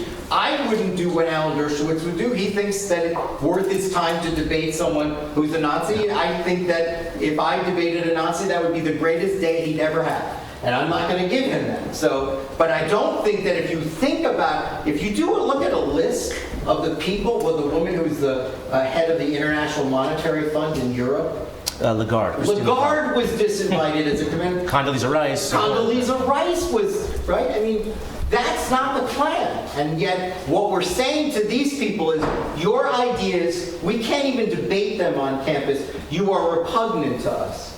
There are some people that take certain statements as being just as bad as the egregious examples of Nazism, etc., right? So it's a matter of the empty seat as well, right, to think about for a moment. I want to move on to the next. Can you read the rest of that? Sure, I'll read. Thank you, Alex. All right. Thank you. Thank you very much. So Thane, in that same article, you also say this. I'm quoting Thane. Critical race theory set loose from college campus has become so widespread and weaponized, armed with its patented moral absolutes, it can probably seek nonprofit status as an organized religion. The Puritans of Plymouth Rock had nothing on the social justice warriors of today. Donald Trump wasn't entirely wrong about witch hunts. It's just that they were aimed not at him, but at everyone who doesn't subscribe to the tyranny of political correctness. These were Thane's words. Now, these words caused a lot of discussion among the people that I interviewed. Many of my interlocutors said that this was a hyperbolic misrepresentation of critical race theory, which points out the institutional legacy of slavery, Jim Crow-era discrimination, privilege, and redlining, accentuating how their socioeconomic legacies continue to shape modern history. So on the topic of free speech in the academy, an anthropologist and ally of student activism had this to say. So this is my friend who is an anthropologist. She said, "The real campus free speech issue isn't the problem of what a handful of Ivy League kids are talking about. It's Texas single-handedly controlling its curriculum through the textbook market. It's things like Idaho, Oklahoma, Iowa, and Tennessee banning critical race theory in schools. Why aren't your guests up in arms about those threats to free expression?" So in light of those concerns, what would you both say to people who believe that the banning of critical race theory, rather than the protests of student activists, is a more urgent threat to academic free expression? Thane? Well, you know, this is something that I've been hearing lately a lot in the general public, which is we're not teaching critical race theory, because critical race theory is just teaching history. Right? We're hearing that all the time. That's the sentence. We're just thinking, well, that's a really good dodge, right? Because that sounds, oh, okay, that's what it is. As if to say, we are not learning about Jim Crow, we're not learning about civil rights, we're not learning about the Middle Passage. We're simply, no student is learning anything about the civil rights movement. It's because that's history, right? Maybe we're not teaching it as much as we should or as well as we should, but I'm not so sure that the teaching of history requires language like oppression, privilege, the language that we're being told, you know, the things that are considered white supremacist, hard work, you know, intact families, the things, punctuality, linear, rational thinking, math, right? If that's what CRT is interested in, that's not the teaching of history. And so it's a dodge to say, we're just teaching history. If you're just teaching history, then how come we can't take math? Does it concern you that speech is being banned on campuses? What's the speech of critical race theory, oppression, structural inequality, microaggressions? No, I don't want it. I don't want language bans. Yeah, I totally agree with that respondent. What do you think, Jamie? I think the issue in the debate has been whether or not this should be taught to children, not college students. I think these are concepts that adults can grapple with and deal with. I think the reason why parents of school-age children, most recently in Virginia, have been taking issue with, for instance, dividing students by race and telling them that if they are a certain race, they are victims, and if they're of another race, they are oppressors. And this is sort of a kind of dumbed-down CRT. It's sort of come out through the educational schools, PhD programs. But it still is CRT. However you want to define it. And this is a change. This has happened just in the past couple of years. This is a new thing. And it was exacerbated by the fact that all these... CRT is much older than this. CRT goes back to the 70s and the 80s. But its introduction into grade schools, elementary schools, is a very new development. And you compound that with the pandemic where parents were at home and they were listening to what their children were being taught. And I think it disturbed them, and rightly so. So you think that speech should be banned? I don't. Whether or not local school boards should be banning it is something I have a real serious problem with, because we go back in history and you look at the Scopes Monkey trial, and you look at, I mean, the way these school boards become very politicized in certain parts of the country. And it's, of course, it's gone too far, where you now have some school districts are, they're taking off, Toni Morrison books and Ruby Bridges' memoir. I mean, they're using this scare over CRT, which I don't think is entirely irrational, but they're using it to go further. And they are taking off books that should be on the curriculum. But no, I don't think Derek Bell and Kimberly Crenshaw Williams should be taught to third graders. I think it's absurd. Someone's teaching them to third graders? Yes. Third graders? These concepts,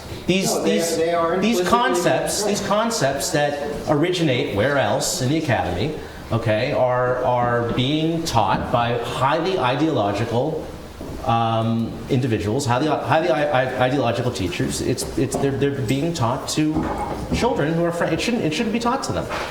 Whether or not should be banning it is something that it gives me the willies, but school boards, local school boards and parent input is important, and they do have, and they should be able to determine what textbooks they're purchasing for their students. We can't just have like one federal standard when it comes to all these things. But banning it outright, I think it's become a politicized debate. And I don't think people realize how pervasive it is among people who teach school. In schools of education, yeah. That's where teachers are coming from, and that's really what they're being taught. They're being taught this kind of racialist category, hierarchical, anti-American. You can describe it in any way you want. And these incidents at Yale, frankly, were provoked by these people, by these administrators, yes. both in the Christakis case and yes. in this most recent case, by these administrators who have to justify their existence on this campus by constantly creating racial crises and sexual identity crises, and constantly creating these crises that don't exist. Otherwise, their jobs would not be justified, okay? Like, Yale should fire 75% of the administrators that exist, yes. okay? There's a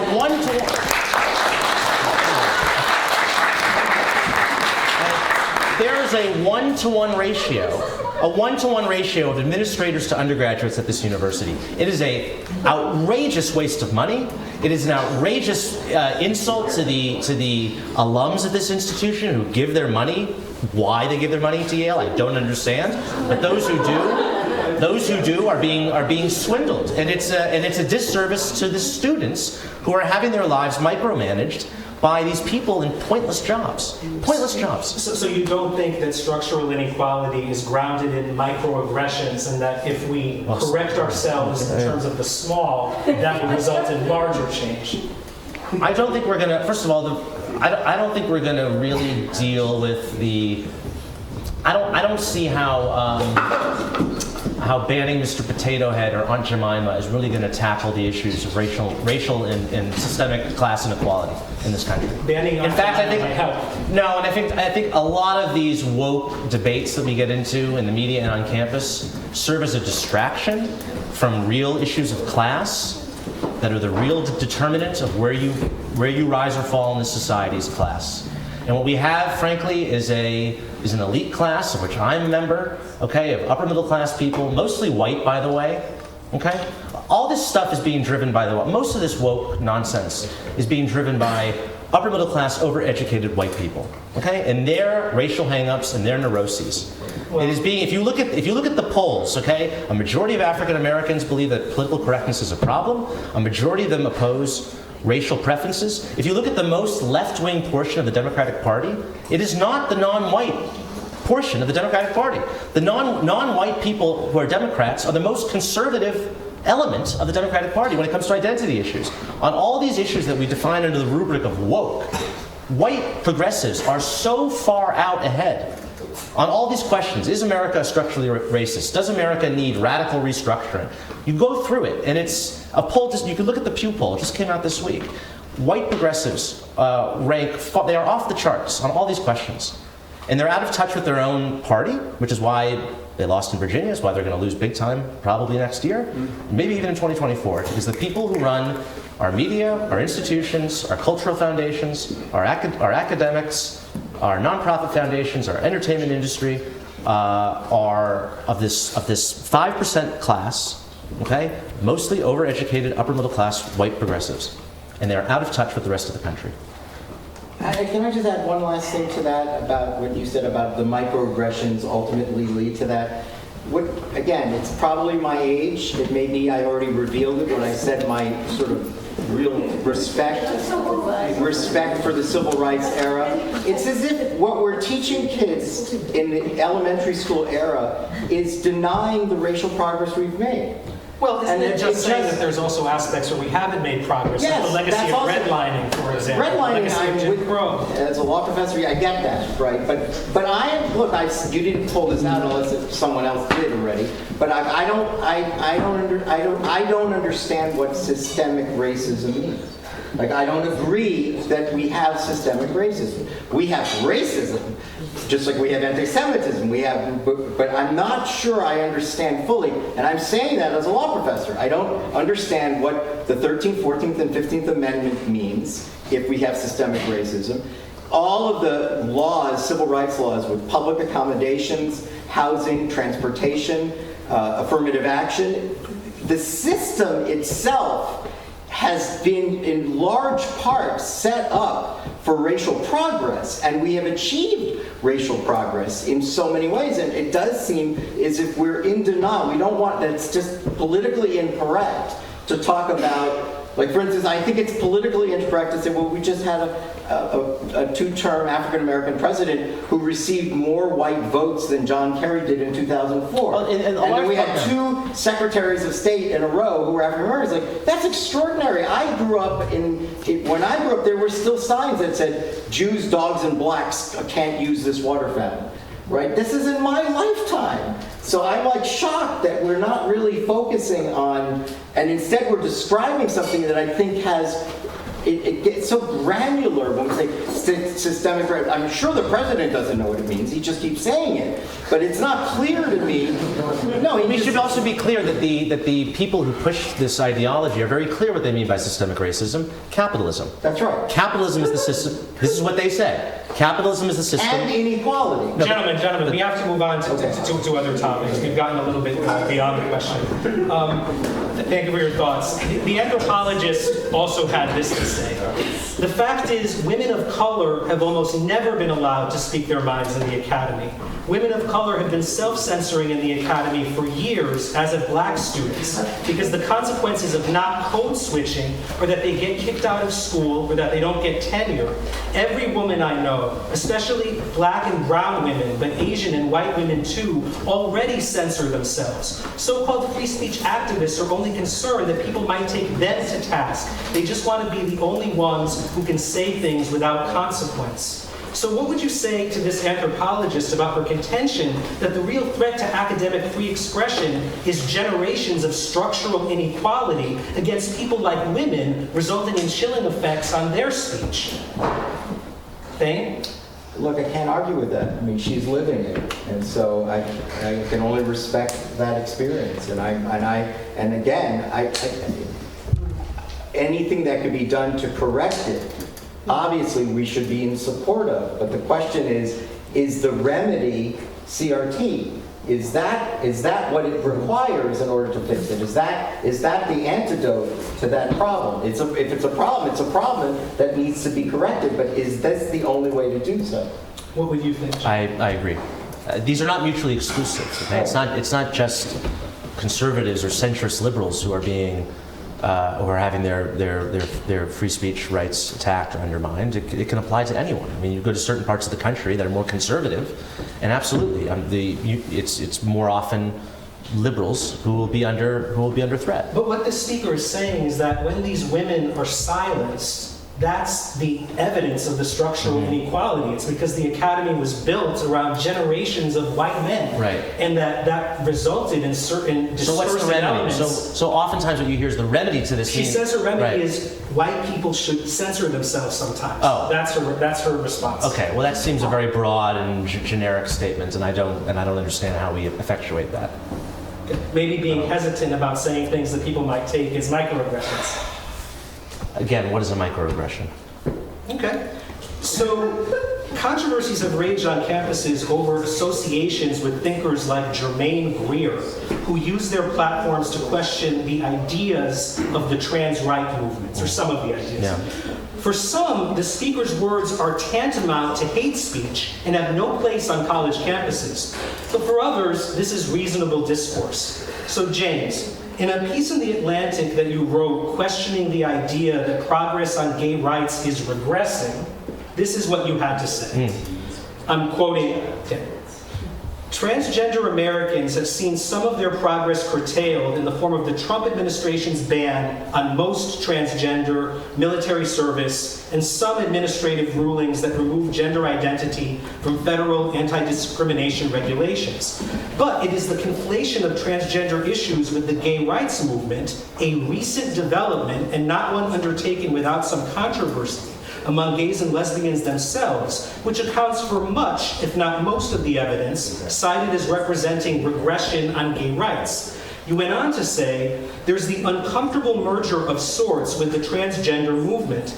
As a demonstrative example, the most recent Pride edition of the pioneering gay magazine Out is devoted largely to transgender issues and doesn't feature a single living lesbian within its pages. Although many gay people are sympathetic to the transgender cause, it nevertheless sometimes comes into conflict with gay concerns, as in the case of transgender participation in women's sports. Okay? So a trans rights activist that I interviewed had this rejoinder. These kinds of statements are the reason communication is breaking down in the academy. In trying to create a gap between the LGB and TQ communities, Kirchick blatantly ignores the fact that many, many trans people are not straight. Exactly how sure is Kirchick that Out magazine didn't feature a lesbian? Because it would be difficult to do a piece on trans women and not include a woman-loving woman. Moreover, anyone who thinks that trans rights being fought alongside gay rights is new has no understanding of history. Of course, there's the Stonewall riot, but ACT UP was also full of trans people. Right. Trans activists organized queer newspapers in San Francisco in the 50s, and Berlin's queer scene before World War II was incredibly trans-inclusive. So I actually think the divide now is that some cisgender gay people feel like they no longer need to fight for their personal rights, and thus the fight is over. So, do you have any thoughts for this speaker who says that trans rights are fundamental to the gay rights movement, and that by protesting the speech of people like Germaine Greer, the students are fighting for a new world of genderqueer equality? Well, I was waiting for the false claim to be made that trans people were responsible for the Stonewall They didn't say uprising. responsible, participated. They made it sound as if, well, read it again? What did they say? Sure, it says, anyone who thinks that trans rights being fought alongside gay rights has no understanding of, anyone that says that that's new has no understanding of history. Of course there's the Stonewall riot. So what she's saying is trans rights being fought alongside gay rights. There's no claim that trans people were the only ones responsible. Because that's a frequently... Very common claim. It's a very common claim. It's not the claim this speaker. It's a claim that's constantly made. I wrote a whole article about it. You can just Google it and look it up. It's a slander against gay men and lesbians. That somehow one of the most important moments in our history was really the work of trans women. I would like to know why we are telling children, 13, 14-year-old children, effeminate boys perhaps, and masculine presenting girls. 9 out of 10 times we know they'll grow up to be gay men and lesbians. That's what happens. We are now telling them in many places in this country, in large numbers, that no, they are actually transgender women or transgender boys, transgender girls, which to me seems homophobic, okay? To tell someone that because they are not conforming to a certain gender stereotype, that they are actually of that opposite sex, okay, and not that they're homosexual. And we know that this is happening because we know that there are detransitioners, okay, and this has been written about, and they have personal testimony themselves, okay, people who say that they were pressured into doing this when they were young. Perhaps a boy who likes to wear dresses and play with Barbie dolls is told, you know, you might want to go on hormones, okay, you might have puberty blockers. This happens, okay, and so this to me is one area where there should be room for disagreement and conversation between some of the more radical trans activists, and I want to distinguish here between some of the more radical trans activists and an older generation of trans activists, by the way, who weren't in favor of these sorts of new ideas and policies when it comes to young people. I think that we as gay and lesbians and transgender people should be able to talk about this and discuss this, about whether these are appropriate decisions that children should be making. I think it's also fair to listen to lesbians who don't want to be told that they should be expected to have sex with people who have penises. Okay? Because that is now happening in some communities, okay? That there are transgender women who have male genitalia who are telling lesbians that if they don't have, you know, if they are opposed on principle to having sex with them, then that makes them transphobic. How is this any different than telling a lesbian when she's, 18, 19, coming out of the closet, oh, just go sleep with a man, it'll go away. Okay, so this is like a new, weird, progressive homophobia that is now being, placed under this new label of trans rights. And I think a lot of well-meaning straight people are being gulled along and lulled along into this because they don't want to offend the latest victimized community, which is trans people. Gays now are, gay men and lesbians, we are now part of the oppressor class. It is now trans people who are the victims, and their concerns and their demands must be prioritized. And we are ignoring, and it's usually, by the way, it is lesbians who face the brunt of this. And most of the conflicts around transgender rights, you'll notice, have to do with transgender women, whether it's in sports for obvious reasons. Okay, if you've seen the photographs of, the latest photographs of a transgender woman winning a weightlifting competition. I mean, most of these things happen in one direction, okay? And it seems to me that it is the height of misogyny. It is the height of misogyny for people with male chromosomal structures to demand that they be able to compete in women's sport. By the way, it was really difficult to get women's sports on college campuses, and women's sports in all sorts of realms. Women had to fight really hard for these Title IX things, and to now have people with male chromosomal structures and bone structure and musculature of men insist that they be allowed to compete in those leagues, it just strikes me as something that we should be allowed to debate. That's all I'm saying. We should be allowed to debate it. Do you think tall people should be banned from basketball because they have an advantage? No. So why would you say that a trans woman should be banned because she has an advantage? Okay, so let's allow women in the NFL. Let's allow women in the NFL. I'm sure that'll go really well to have 130-pound women up against those linebackers. I mean, this is preposterous. It's preposterous. Not everyone would agree with that. They wouldn't, but it's preposterous. Thane, what do you think about this issue? I feel so unqualified. I've never felt so bereft. I'm just empty. I don't know how to respond. I have no idea how to respond. I will only respond by saying ideas should always be debated. If there are ideas, that's what they belong in the university. Unless it's Nazi ideas. No.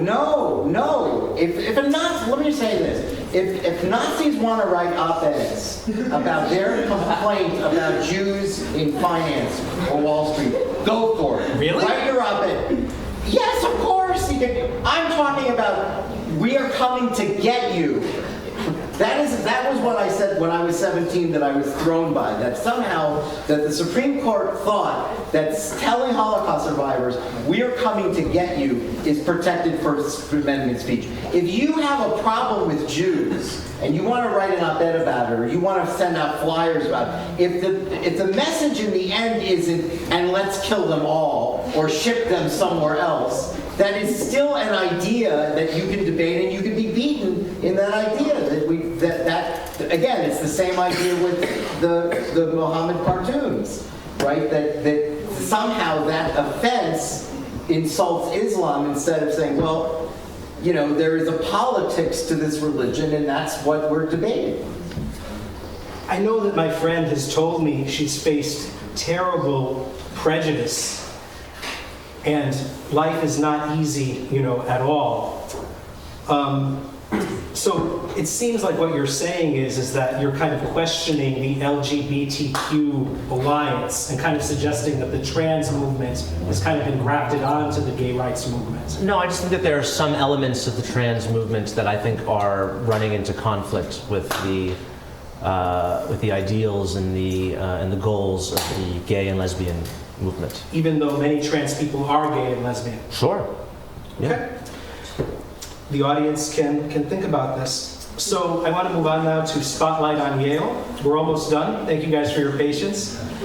Student activism and debates over free speech at Yale have captured the national spotlight. A devout Christian Chinese scholar at Yale had this to say. Unlike the student activists of the 1960s, contemporary activists at Yale often seem to be focused on issues internal to the campus, asking the administration to work in concert with them to eliminate speech they see as offensive. This is very different from earlier generations of activists who were focused on world politics and defying the administration.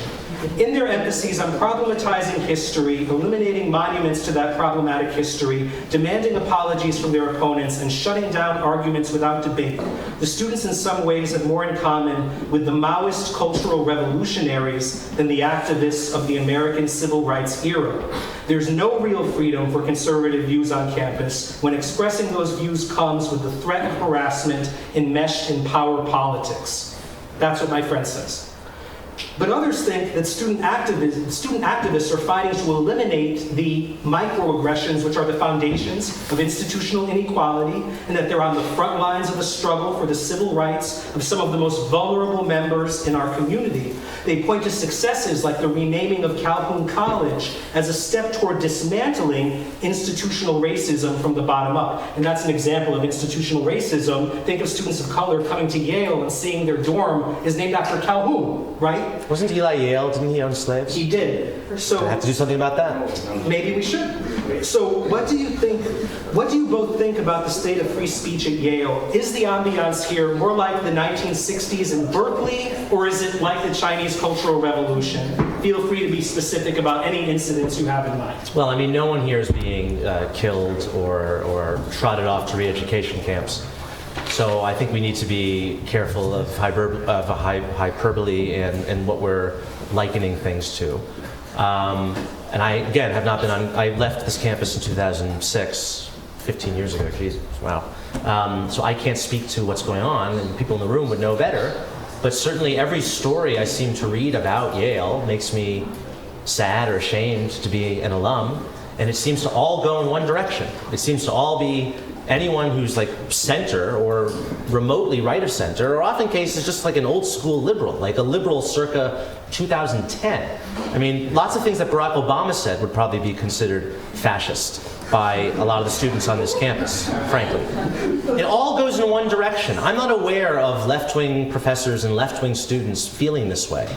And we also know, thanks to polling that's been done, that the gap, the percentage of left-wing students who believe it's appropriate to shut down speakers by violence if necessary, to shout them down, to prevent them from speaking, we know that the numbers of left-wing students who agree with those tactics are far more. I don't have the numbers on me, but you can look them up. The latest is the third, 1 in 3. 1 in 3 conservative or 1 in 3 liberal? 1 in 3 left-wing students believe it's fine to use violence. And what percentage of conservative students feel that? It's much lower. It's negligible. It's negligible. Yeah. So, you know, what this student is talking about is real. And it's true. And it just seems so self-evident and obvious to me that I don't know how anyone could argue with it. And in fact, frankly, a lot of the left-wing students, I think the more honest ones, if they're truly honest, would say, yes, we want you to feel afraid, and we want you to shut up, because your views are fascist, and your views are wrong, and your words are violence, and your words hurt me, and they contribute to structural racism. And by the way, the only structural racism that exists at Yale is that against Asian students. Okay, so, and we know that because there was a lawsuit that brought against this university. So I think the more honest left-wing students would admit this, that this is the goal. The goal is for students that we disagree with, who we have determined arbitrarily to be oppressors. Why or arbitrarily? Well, arbitrarily in the sense that there's no objective legal standard that determines these things. It's a constantly progressing. The Overton window keeps on moving, right? What is determined to be racist, fascist, Exactly. oppressive, homophobic is constantly changing. Youths disagree with your definition. Right, but it's constantly changing, and and it can be random. It can hit you at any day. You know, one day you could learn that the term trap house is racist. When was that decided? Who decided that? Who decided that? Okay, it was just decided apparently. Wait.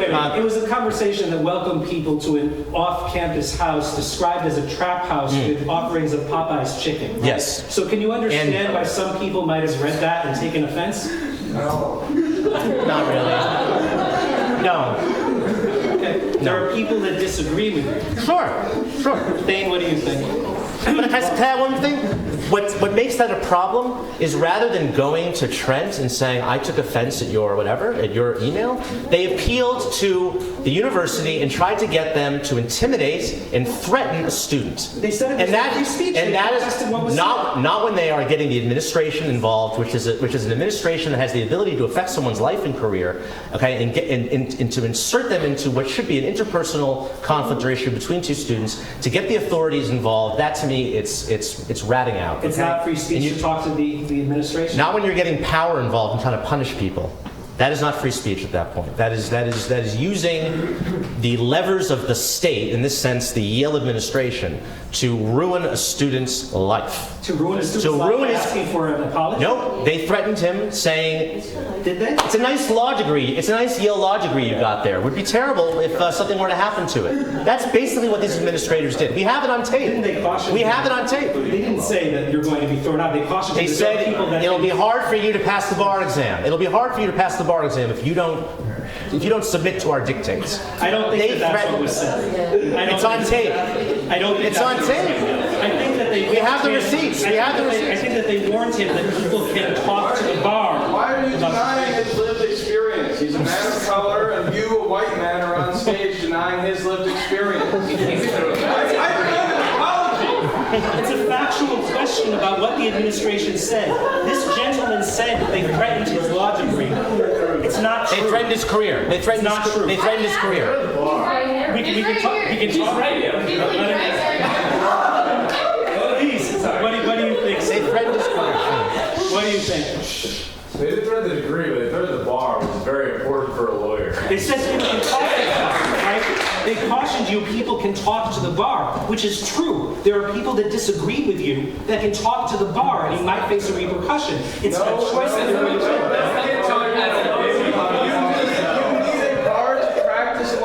Country. You need a bar to stand before the United States court system. This is a government body and practice law, and they are threatening him. They're cautioning him that people can talk to the bar, not them. No, if you listen to the tape, Other people more bad themselves.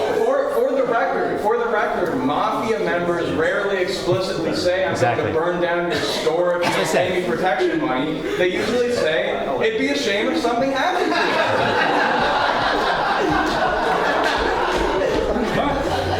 I have to review the tape, is the truth. I have to review the tape.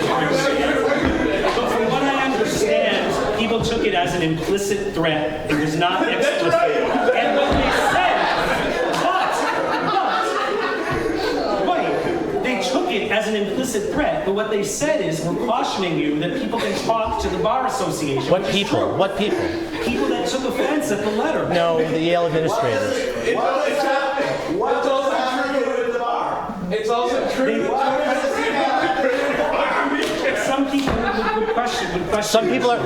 Some people are overset. All right, last question, ladies and gentlemen. Then I'll turn it over to the audience. All right. Let Thane speak, and then let's go to our last question. All right? Let me just say, I think that we're not really aware of how much all of liberal culture is at stake here.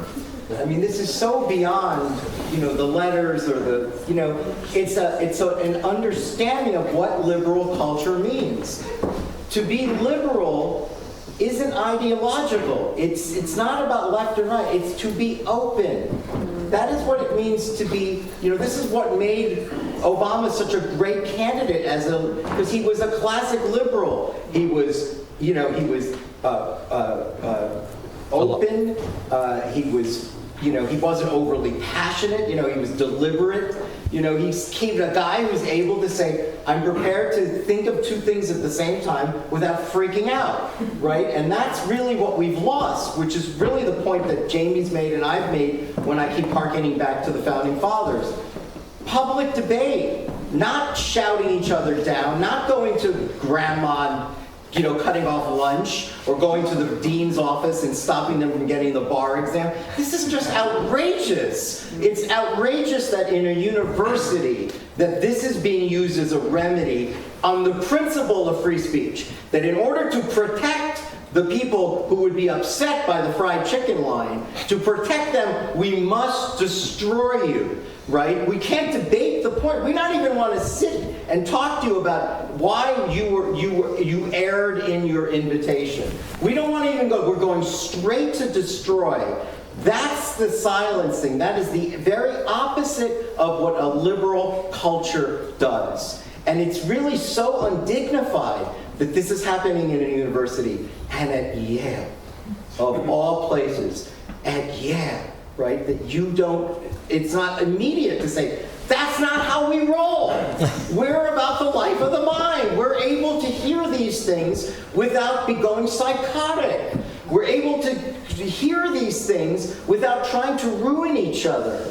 Right? And that's the violence. That's what I'm saying about the First Amendment. That is a very twisted understanding about the First Amendment, because they're saying free speech in order to eliminate the microaggression. We will burn the house down in order to eliminate the microaggression. Did you want to open it up to the audience? There's one last question. Okay, all right. One last question. So this is from two civil rights attorneys. The real threats to free speech are not on campuses. Bots and disinformation campaigns have torn at the heart of political consensus in the U.S. to the point that there's no longer agreement about what constitutes even a fair election. We are wading in a mass of unregulated disinformation. Social media amplifies our most tribal instincts by sometimes creating echo chambers and at other times deliberately amplifying provocative content, as was just revealed in the Facebook papers. Conspiracy theories are drowning out empirical evidence, and there is widespread mistrust of the popular media. We are in a dystopia of supersaturation of content, more reminiscent of Brave New World than 1984. So my last question to you is, on college campuses and beyond, how can believers in the truth fight for its victory in this morass of hostility and misinformation? Well, this misinformation and disinformation has become, for the left, what fake news is for the right. Donald Trump, anything he didn't like was fake news. That's fake news, fake news. Disinformation is now, the Chinese lab leak, that's disinformation. Turns out it probably isn't. The Steele dossier, Russiagate, that's finally collapsing now. That might go down as one of the greatest media scandals in living memory. But you won't see many journalists admit to fault, in peddling. You want to talk about conspiracy theories? The Steele dossier and Russiagate was a giant conspiracy theory promoted by our most esteemed journalists. Havana syndrome, the same thing. I don't know, Havana syndrome, I think the verdict is still out on that. And I say this as someone who did not vote for Donald Trump, opposed him mercilessly, and again, I was kicked off Russian television, so I'm not like, I'm a Russia hawk. I'm an old school Cold Warrior, But the way in which this term disinformation, which started in very noble purposes, I remember writing about it and talking about it when I was working for Radio Free Europe and going on Russian television and traveling through Eastern Europe and talking to people in countries like Lithuania and Poland and Belarus and the Czech Republic and talking about what the Russians were doing in their near abroad, in the way that they invaded Ukraine.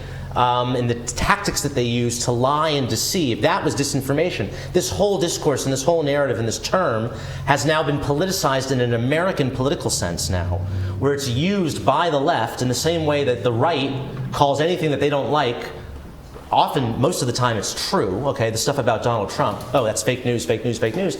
Now, disinformation is being used to term, any news or development that is sort of inconvenient to a mainstream liberal narrative is now termed disinformation. So I think we have to be very careful in the way that we use this term. I agree that social media is amplifying a lot of these problems, but I also think that it's become, like many things, like this Facebook issue, it's become and like Russiagate, all these things to me are alibis that the mainstream elite is using to avoid grappling with the real problems that this country is facing, right? Why was Donald Trump elected? Okay, first it was the Russians. Then it was white supremacy, okay? And all these, and now it's Facebook, right? Facebook is rotting the brains of the American people. The reasons why Donald Trump was elected president and is still disturbingly popular have to do with real deep foundational issues relating to class, relating to trade, relating to the changing nature of our global economy, relating to the death of the manufacturing sector. It has to do with these really deep, hard issues that are difficult to grapple with. It's a lot easier to just say, oh, Vladimir Putin pressed a button and a bunch of, and I used to believe this, okay? I wrote a column, I wrote a column. And I'm saying this as an example of how I think more journalists should behave. When Hillary Clinton said half of all Donald Trump supporters are deplorable, I wrote a column and said Hillary Clinton is wrong. It's closer to 90%. And I got so many likes and retweets from my friends and my colleagues in the media. Oh, you're so clever, this is so brilliant. I look back on that, I'm ashamed I wrote that. I'm ashamed that I wrote that, because it was stupid, and it's not true. Okay? I wish that more people in my profession had the honesty to admit wrong and fault, and that they were wrong about things. But they're not, okay? And they're not gonna own up for the Steele dossier. They're not gonna own up for pushing this collusion nonsense for 4 years. They're not gonna own up for saying that Donald Trump was recruited by the Russians in 1987, okay, which a former colleague of mine wrote a cover story for New York Magazine alleging it. Very few of these people, very few of them are gonna ever acknowledge this. It's so much easier to just say, it was the Russians, it was right, it was white supremacy, it was this, it was that, rather than grapple with these real issues. And again, I came to this realization by talking to Trump supporters and realizing that I was wrong in the reasons that I was attributing to them for why they supported him, okay? I didn't do enough of that in 2016, okay? Because I was in this hermetically sealed bubble, like 99% of my colleagues in the mainstream media, where we're talking to each other and we're not talking to anyone else. And that, I think, if I can impart a lesson from this discussion tonight, is why it's so important to have these conversations and why we can't allow censorship and why we have to engage with our fellow Americans, particularly those people who disagree with us, because we are not going to be able to solve this country's problems unless we do. And if I have had failures as a journalist, it is my reluctance to want to hear opposing views or to hear views that complicate my own beliefs, my own understanding of things. And that I have become a better thinker and a better writer and a better journalist because I've grappled with views that I find very difficult to confront. And I've been doing that since I was a freshman at Yale. Thank you very much for that, Jamie. Thane, you want to have the last word here? Sure. That was wonderful, Jamie. I want to go back to this point I made before. What's at stake is liberal culture. As I said before about first of all, one little anecdote. The Founding Fathers' First Amendment, free speech was an afterthought for them. Press and religion were central. They got pushed into it because some of the state constitutions were including speech. So then when you read the Federalist Papers and you read, the discussions in Hamilton and Madison, one of the things you learn is that they fully understood that the reason we should include speech is because the more people who discuss ideas will first make the government better decision makers, and also it will lead to the search for the truth, right? The more ideas get thrown out, the more we get to discuss it, the more truths happen. Now we live in a culture. The vice president told us, thank you for sharing your truth. What is she talking about? There's either one truth or there's no truth, right? What we've instead decided is everyone now has their truth. That's the ultimate in disinformation. And that's why you can have fake news on the right or the left and then disinformation, that we don't even trust the possibility that there is an objective truth. In fact, we're even told by CRT that objectivity is racist. It's white supremacy. It's white supremacy. Objectivity. Not all critical race theorists. Okay, all right, but what I'm saying is that and it's an important point to have in a university, right? That purportedly, that's why we're here, to debate the big ideas of life, of past and present and future, and find a real search for the truth. And that's what's most what's most dangerous about social media, because it replaced an era of journalism where there was an expectation that if you read the newspaper, you weren't reading someone's partisan propaganda. You weren't reading them. What we're hearing today is that there's a right way of thinking and a wrong way of thinking. And we're going to denounce you unless you're on thinking the way we're thinking. Instead of what a true liberal does is to say, no one ever says this anymore. Says, you know what? I hadn't considered it that way. I'm going to give that some thought for a few days and I'll get back to you. No one says that anymore. That's what a liberal should always say.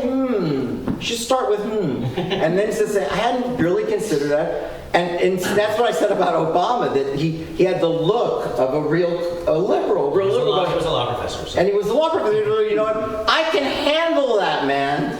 I don't have to freak out that you just said that. I probably won't agree with you in 3 days anyway. But thanks for that, because you said it in a way that made me think. That's what the First Amendment was set up for. No, it was not set up for Nazis saying, we're coming to get you. Right? Because that is not for the purposes of human betterment or for the enrichment of representative democracy. That's truly there to threaten, frighten, scare, and intimidate. Well, thank these gentlemen very much for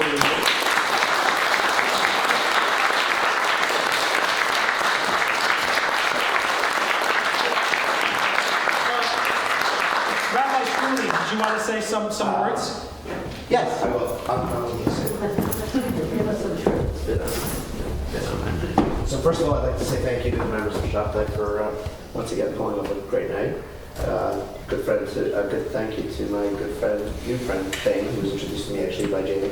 Thank you for being back, Jamie. Welcome home. It's great to have you back. It's like you look like you did when you were a freshman.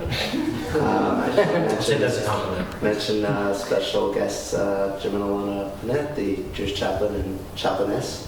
I guess it's a new word we just coined. Speaking of free speech, we can make new words up. So the Jewish chaplain and wife who served this campus for many decades. Always wonderful to have you in our home. So thanks for being here tonight. And of course, to David Kimmel, did a fantastic job moderating.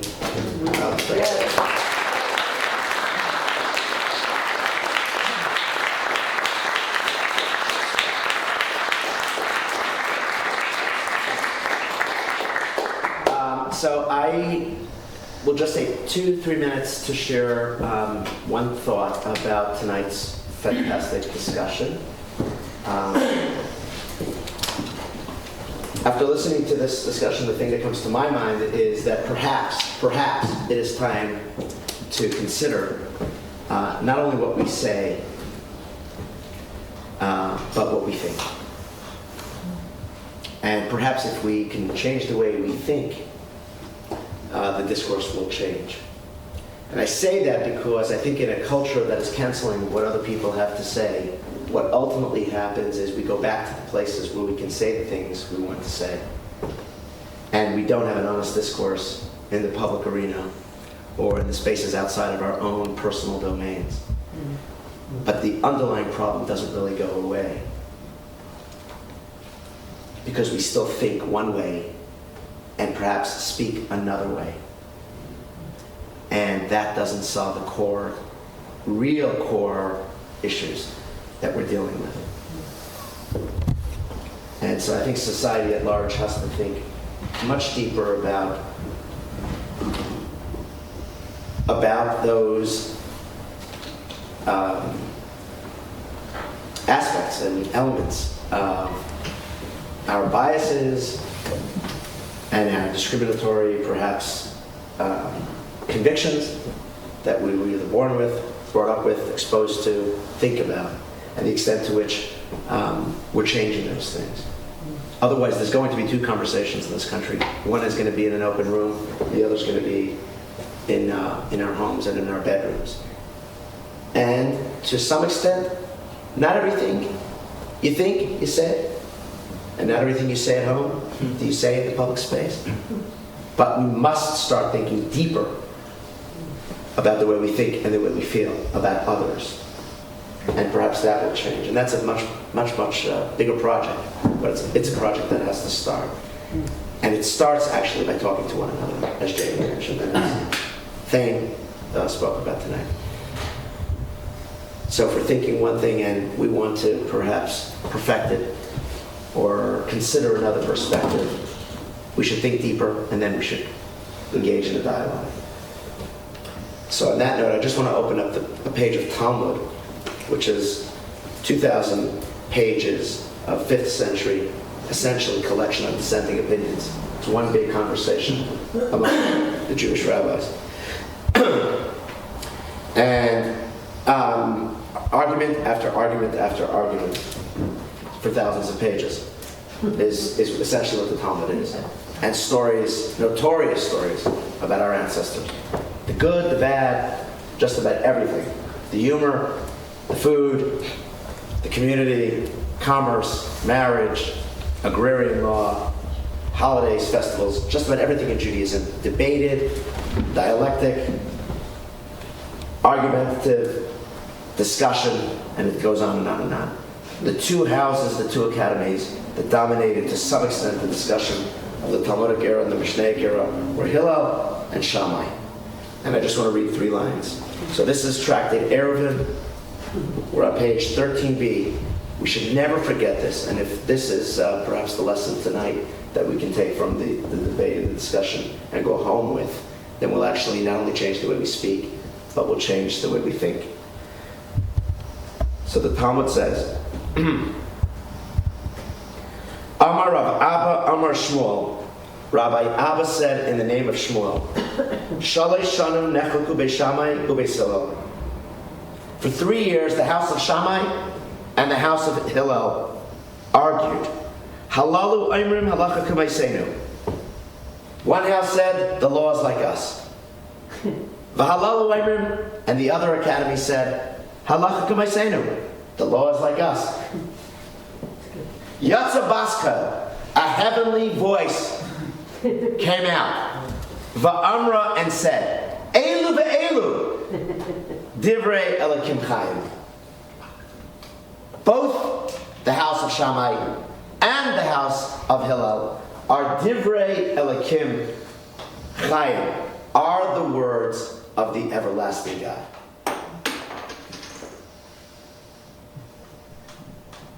Well, the Talmud doesn't accept that. How could there be one argument for guilty and one argument for innocent, both be not just true, but the everlasting word of God, the ultimate truth?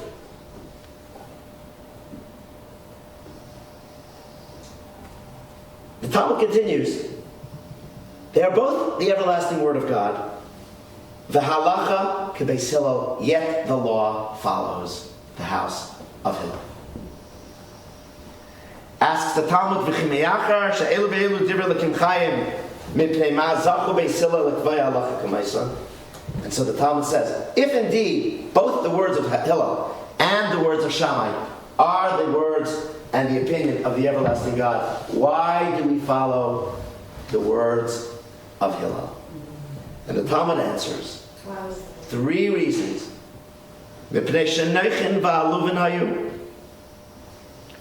Because they were pleasant, and they submitted to listening and engaging with their opponent.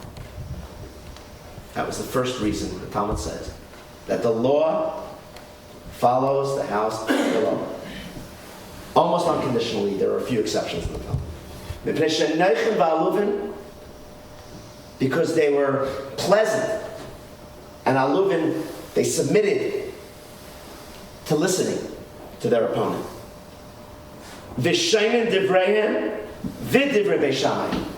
And whenever they spoke, They said their opinion, and they said the opinion of their opponent. V'layad, and here's the crunch. Not only were they pleasant in their engagement in the discourse, not only did they quote their opponent, Ela shemakdimin divrei Beis Shammai l'divreihem, but when they quoted their opponent, they always mentioned them first.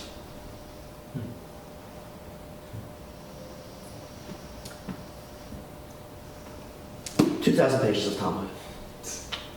The everlasting Word of God follows both sides. There's truth in one side, and there's truth in the other side. But ultimately, the law follows the house of Hillel, not because necessarily they argued better, but the law follows them because they behaved civilly.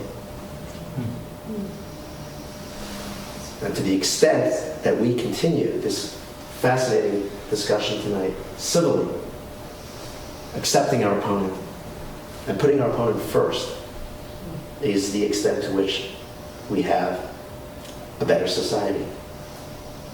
And that behavior ultimately changes, I think, not only the law and what we say, but what we feel and what we think. So with that, I will just once again thank you so much, everybody, for being here, and open it up to questions. Sure.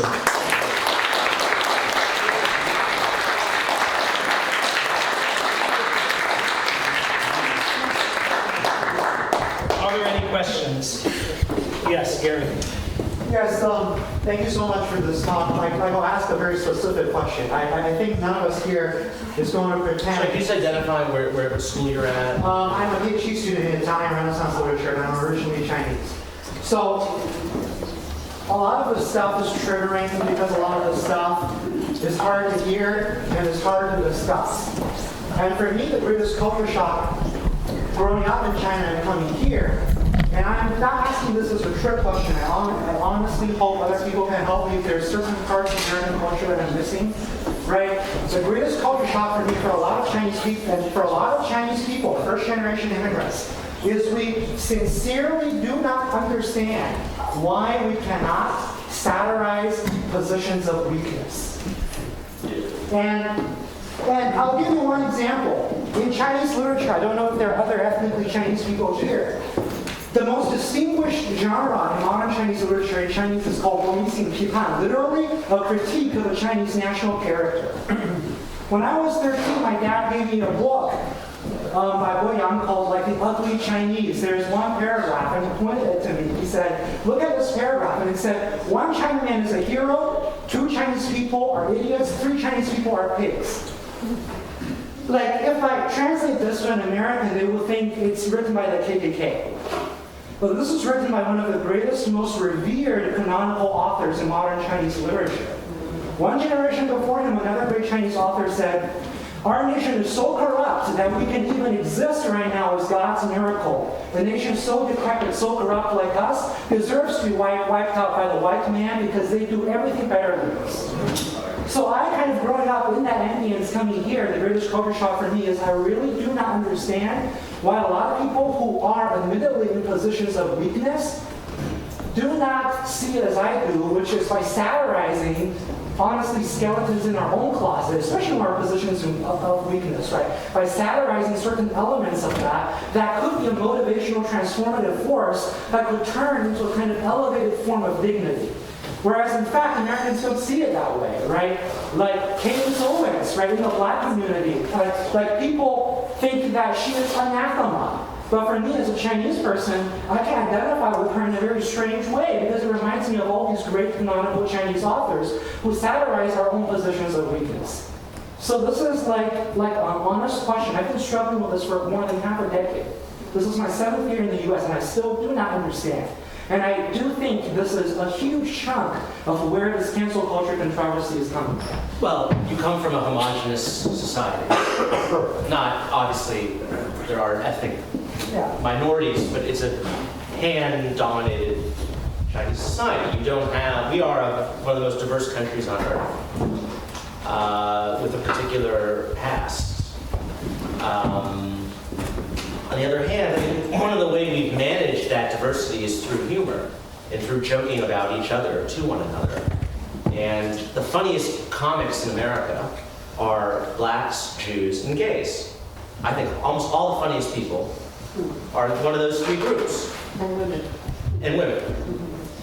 People who are looking out from the margins of society and who are able to see society and poke fun at it because they're outsiders, right? And so I think, but on the other hand, you do get the sensitivity when it matters, who is making the joke and who are they making it about, right? And that's what's happening. Are you, attacking people, kicking down, punching down is the term that's used. And it was used, I remember with Charlie Hebdo, right? Why are you punching down against these Muslims? Because Muslims are discriminated against, they're socially isolated. In that particular case, I found it strange because the only people who were using violence in that situation were the fanatics who murdered cartoonists. So I found it strange that they would be accused of punching. What does that mean? Does that mean that murdering people is punching up? I mean, I'm not really, so I'm very hesitant about that sort of argument, so I see where you're coming from. But we are a very diverse society, and racially diverse, ethnically diverse, religiously diverse, and I thought that we got along quite well through humor and poking fun at each other. And I think this is more of a recent development where people have grown more sensitive, or there's been a greater clamor for sensitivity. But it's funny, if you look at for me, what says so much about what's wrong about our culture right now, if you look at the Rotten Tomatoes rankings for Dave Chappelle's specials, right, where they compare the viewers versus the critics. And the viewers are 85% to 90%, they love it, okay? And this is people of all different races and sexualities and whatever, okay? They love Dave Chappelle, they think he's funny, because he is. And then you look at the critics, and it's like 25%, they hate him. And it just shows you the disconnect between, again, I keep on hitting on this because I'm in this world of media and culture. We have this massive disconnect between our elites and between our media and between the actual people of this country. And you see that with lots of things. You look at J.D. Vance, the movie they made out of his memoir, Hillbilly Elegy. Again, popular with viewers, right? Critics hated it. Why? Because they went into it knowing he's white, he's from Appalachia. This is before he kind of became crazy and went for Senate, okay? This movie came out 3 years ago, okay? But they went in knowing, because we're so tribal now, right? So everything is now red America or blue America, right? And J.D. Vance, even though Glenn Close was in that movie and Amy Adams was in that, and whatever you think about the movie, the performances were fantastic. They went in guns blazing the critics because they knew they had to hate this movie because it could be construed maybe perhaps as somewhat sympathetic to Trump supporters. And as we know, as Hillary Clinton said, Trump supporters are deplorable and they're irredeemable. So anything that is perceived as sympathetic in any way with that sort of narrative has to be condemned. And it goes the other direction too, of course, with the right, okay? And they hate things, they hate Colin Kaepernick or they hate things because it's perceived as being part of the other tribe. And I think this tribalism is what's eating us apart. And the fact this tribalism and everything is being politicized now, right? And things that shouldn't be politicized, sports, culture, you name it, it's all politicized. Are you in this team or are you in that team? And if you're kind of in the middle like me, it sucks, it's terrible. All I would say is, again, betraying my age, I come from a different generation. I think that Americans once had much more generosity of spirit about the way we interacted, especially in what was then called the melting pot, right? Today that's racist. Everything is racist. But I'm saying this concept that like New York City was block by block, neighborhoods changed. And that's, people got along and they called each other's names and they just didn't, a lot of it was, joking around, and we have lost in so many ways our sense of humor. We just simply won't tolerate it anymore. And we have become a very censorious, intolerant, And then again, this is the point that I was trying to make before, that if everyone is a racist, then no one's a racist. You know, like there still are macroaggressions out there, and we seem to be fighting about. For me, I know this to you is hard to hear, but it feels like to me it's micro for a reason, because it's not. You know, in the end, this is something we can endure. We can triumph through this. You know, there's still this other part that is, you know, unendurable. Yeah, for people with PTSD, for people that belong to certain groups, I think that a lot of humor that punches down seems not very funny. And that there's a new generation now that's redefining humor in amazing ways that call into question some of the traditional dictates. Please don't tell me you mean Hannah Gadsby. You don't like the innovative nature? If I wanted to be lectured to, and I'm just not going to say it. I'll get myself into trouble. So. Yeah. It's okay. People have different ideas about comedy. Yes. Some people, for some people, is a joke. Yes. For other people, is an existential threat. Yes. Yeah, but it's complicated. Yes, this gentleman in the. My name is Hua Hao. I'm a senior at Yale College in the computer science program. Just before my question, really quick point on the Chinese literature one. I grew up in China. Just a quick point. Those literatures are controversial, and China is diverse in a way. There are gay people in China, as you can see, standing in front of you. But my real question is that I feel like the market idea of truth, I feel it's a little bit narrow, sometimes misleading for two reasons. First of all, I'm not sure if the pursuit of truth is the only goal in a democratic, like a diverse society. Like taking the LGBTQ movement here as one example. Sure, the scientific reasoning has kind of made gay not a disease, but there's no solid scientific evidence to show, okay, what's the scientific mechanism of how gay function. Rather, it's not a debate on truth, but it's more like generating consensus and creating norms, invoking that sense of compassion that create this progress, if you would like. And secondly, the marketplace of truth, who can be in the marketplace?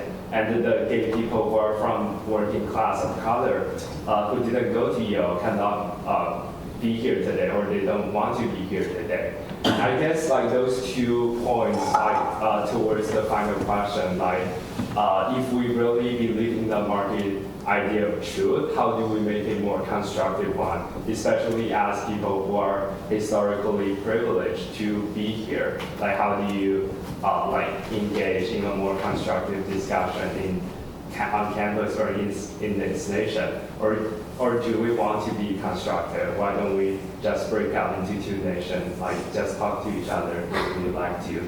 And maybe the idea of democracy of America is not worth defending. Yeah, that's my question. Thane, what do you think about that? You want to go first? It's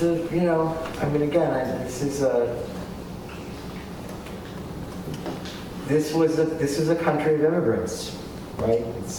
Not all. Not all. Native American. Right, of course. But I'm saying the development, of course, I was just going to say, but that itself is controversial. But throughout history, the immigrants, they moved on to they maintained their traditions and their religions and their ethnic connections, but they still participate. Look, the Thomas Jefferson's the Declaration of Independence. The thing that's controversial about among many things is that he picks up on what John Locke says, life, liberty, and property, and then he changes it to life, liberty, and pursuit of happiness. But he didn't drop a footnote, so no one knows what that means. And it really has been, in my mind, it's been what has led to the concept of American exceptionalism, and it's also part of our weakest link, because it almost enables people to leave people behind, because the key operative word is pursuit, right? It's an aggressive word. There's a reason we're a capitalistic country. Pursuit is the key word. You chase it down, and not everyone chases things down as well. And has led to a lot of our divisions. It's led to the freedom to pursue, And that's what you'll hear people who believe in the invisible hand and no government regulation and every man or woman for himself. But we see the pathologies that come from that as well, because that's why we are where we are. I didn't really understand the question. I'm sorry. Like, I feel like besides like seeking truth, I think there should be room for compassion, for consensus. Like seeking truth might be the means we pursue. Right. The gay movement might not be here today if you are just asking for truth. Right. Then how do you incorporate the sense of compassion to make the marketplace idea more inclusive or even more constructive? I don't think that they're mutually exclusive goals. You can pursue them simultaneously. Do you believe that they're always pursued simultaneously? Yeah, and I feel there's a sense of... No, they're not. I mean, I think... Sorry, go ahead. There's like sometimes a lot of times like culture shock, there's a lot of egoism, like self-importance. So like in the pursuit of truth, who would like to admit that they are wrong? Right. Like, how do you square that? Okay, it's not mutually exclusive, but there are definitely difficult conversations. Like, if you have to choose one, like, I guess, yeah, I'm not putting the question to best form, but. I guess I just worry that this term of having compassion is obviously an important value, but I feel like it's oftentimes stretched too far.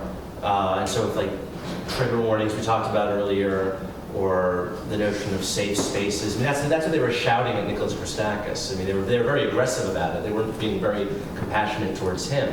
But this expectation that the university should basically be a safe space where they're not challenged, they don't hear things, to disappoint them. And I think that understanding of what we would consider compassionate behavior 15, 20 years ago has been just extrapolated to now encompass certain norms and expectations that I personally consider unreasonable. And for me, it feels age foreign. Yeah. Like I don't even understand what we're talking about, because how are we defining compassion? So I'd like to spin off that question a little bit. Thane, you specifically mentioned in your closing remarks, I believe, or maybe right before them, the pursuit of human betterment. Yeah. And you use that in the same sentence in which you referenced the pursuit of truth. So it was like, so my question for you, which I think is really similar to what you were asking, is whether you think that the pursuit of truth always results in human betterment. And following up on that, so let's say that this Harvard professor who was, fired, the one who was making claims about former president. Former president. Okay. So yeah, right. So making claims about like white superiority in terms of intellect or whatever. No. He said there were possibly genetic differences that resulted in women being underrepresented in science. Yeah. Okay, so that claim directly. So say that was debated, right? He wasn't fired, and there was space for that debate, and it turns out that he was true. Does that in any way, identifying that truth in any way lead to the betterment? Yes, and there's been a debate about this. I mean, I worked at a magazine called The New Republic, and it was very controversial when The New Republic published the excerpts of a book called The Bell Curve, which you might have heard of, which has to do with race and intelligence. And specifically that this book claimed that African Americans had lower IQs, okay? And the editor at the time is a friend of mine, a man named Andrew Sullivan, and he was on 60 Minutes last weekend because he just put out a collection. And it was his decision, it was very controversial. He published an excerpt from the book. I think he published 10,000 words from the book, and he published 19,000 words in opposite it was a symposium, and he published 19,000 words of people attacking the book, okay? But they asked him this, and they said, well, what do you think about this? 25 years on, it was incredibly controversial. And he said, actually, look, I think that it was worth debating, and I think that the science may be true, or the facts may be there, but I don't think it was worth it. I don't see to what end was served by publishing it. So that to me is a very interesting case study about this, and this book is very contrary. And Charles Murray, he's still around, he's still publishing books, and he tried to speak at Middlebury a couple of years ago was violently forced off campus, and the liberal professor who I know who Went to the hospital. Went to the hospital. They almost broke her arm. Yeah. And so this is still and that to me, I can't think probably of a better example of this tension, right, between, what is legitimate scientific inquiry and when is it just not worth pursuing. I think that is probably the best example of something where there are two sides, and it's a very heated, difficult debate. It's a great question. And all I would say is it would be hard to know in advance, right? If you took the position that the pursuit of truth is the ultimate, that's the objective, but we have no idea what the consequence of this knowledge, or not just the knowledge, the process of seeking the knowledge, because that's really what Jamie's talking about. It's the over-discussion, the 19,000 words with the additional 11,000 words, elevated that, and then in hindsight, you look, God, I'm not sure that was the right thing to do. He would not have known to do that. At the time when he was editing, it seemed as if, well, this was a book that was being debated. Exactly. This was a book. How could I not weigh in? Ignore it. How could I? Here's a book that everyone is talking about. That's making these controversial, fantastical claims in some ways, absurd for other people. And how can I pretend that it's not happening around us?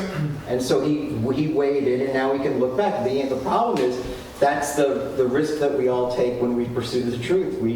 It's Oedipus's struggle, right? I mean, he has a sense that the truth is going to really be shitty, but he doesn't know how shitty it is. He's still doing it. That's really what Sophocles, I think. I'm here at Yale, so a number of classicists might be in the room, but it seems to me that when I teach the book, that's what I think.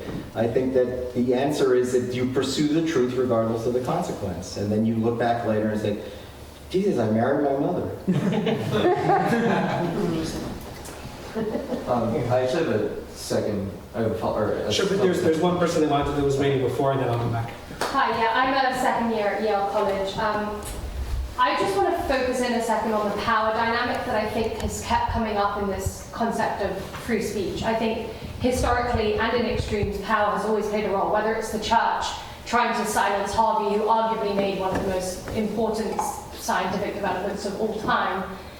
I think, and I mean this in the least patronizing way possible, the difficulty on campuses now is that power dynamic, unless in extremes where faculty are involved, is non-existent. It's between a student and another student. And I'm not talking legacy against first generation low income. I'm talking about, in every given case, a random segment of the student population holding fundamentally different beliefs to another segment of the population. So if you're arguing that free speech is inherently something that we should value, when we're removing this power dynamic, and I'm maybe suggesting that in extremes, and much of what you say involving faculty does seem extreme, but we are trying to deal with this between adults, and we've removed that power struggle. And maybe we turn to social media, and actually we're not debating it, and maybe it's not the best form of doing things.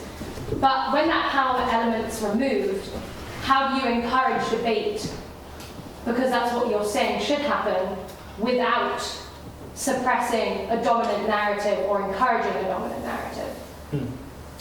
Thane, you want to start? That's too good a question. You know what I'm going to do on that? I'm going to say what I said before, the thing you're not supposed to say. I have to really think about that. I have to really sit with that. That's really one. Is there an example, a particular example that you're thinking of, or is it? I mean, I just think generally you're not having this divided, I guess, not segments of our student population aren't banding together because one of us has never had a parent who's gone to university before, and one of us is the fourth generation Yale. I think in a given circumstance, you can't know as a student who's on your side, whether it's simply whether a speaker should be coming, that whether it's a speaker who holds severely right views and then a different speaker who holds severely right views, that student body that's behind you will be entirely different on a given day. And I think without that element of play, if we're encouraged to engage in debate with students and put each other on an equal level, which is what Yale tries to do, right? They take a diverse student population.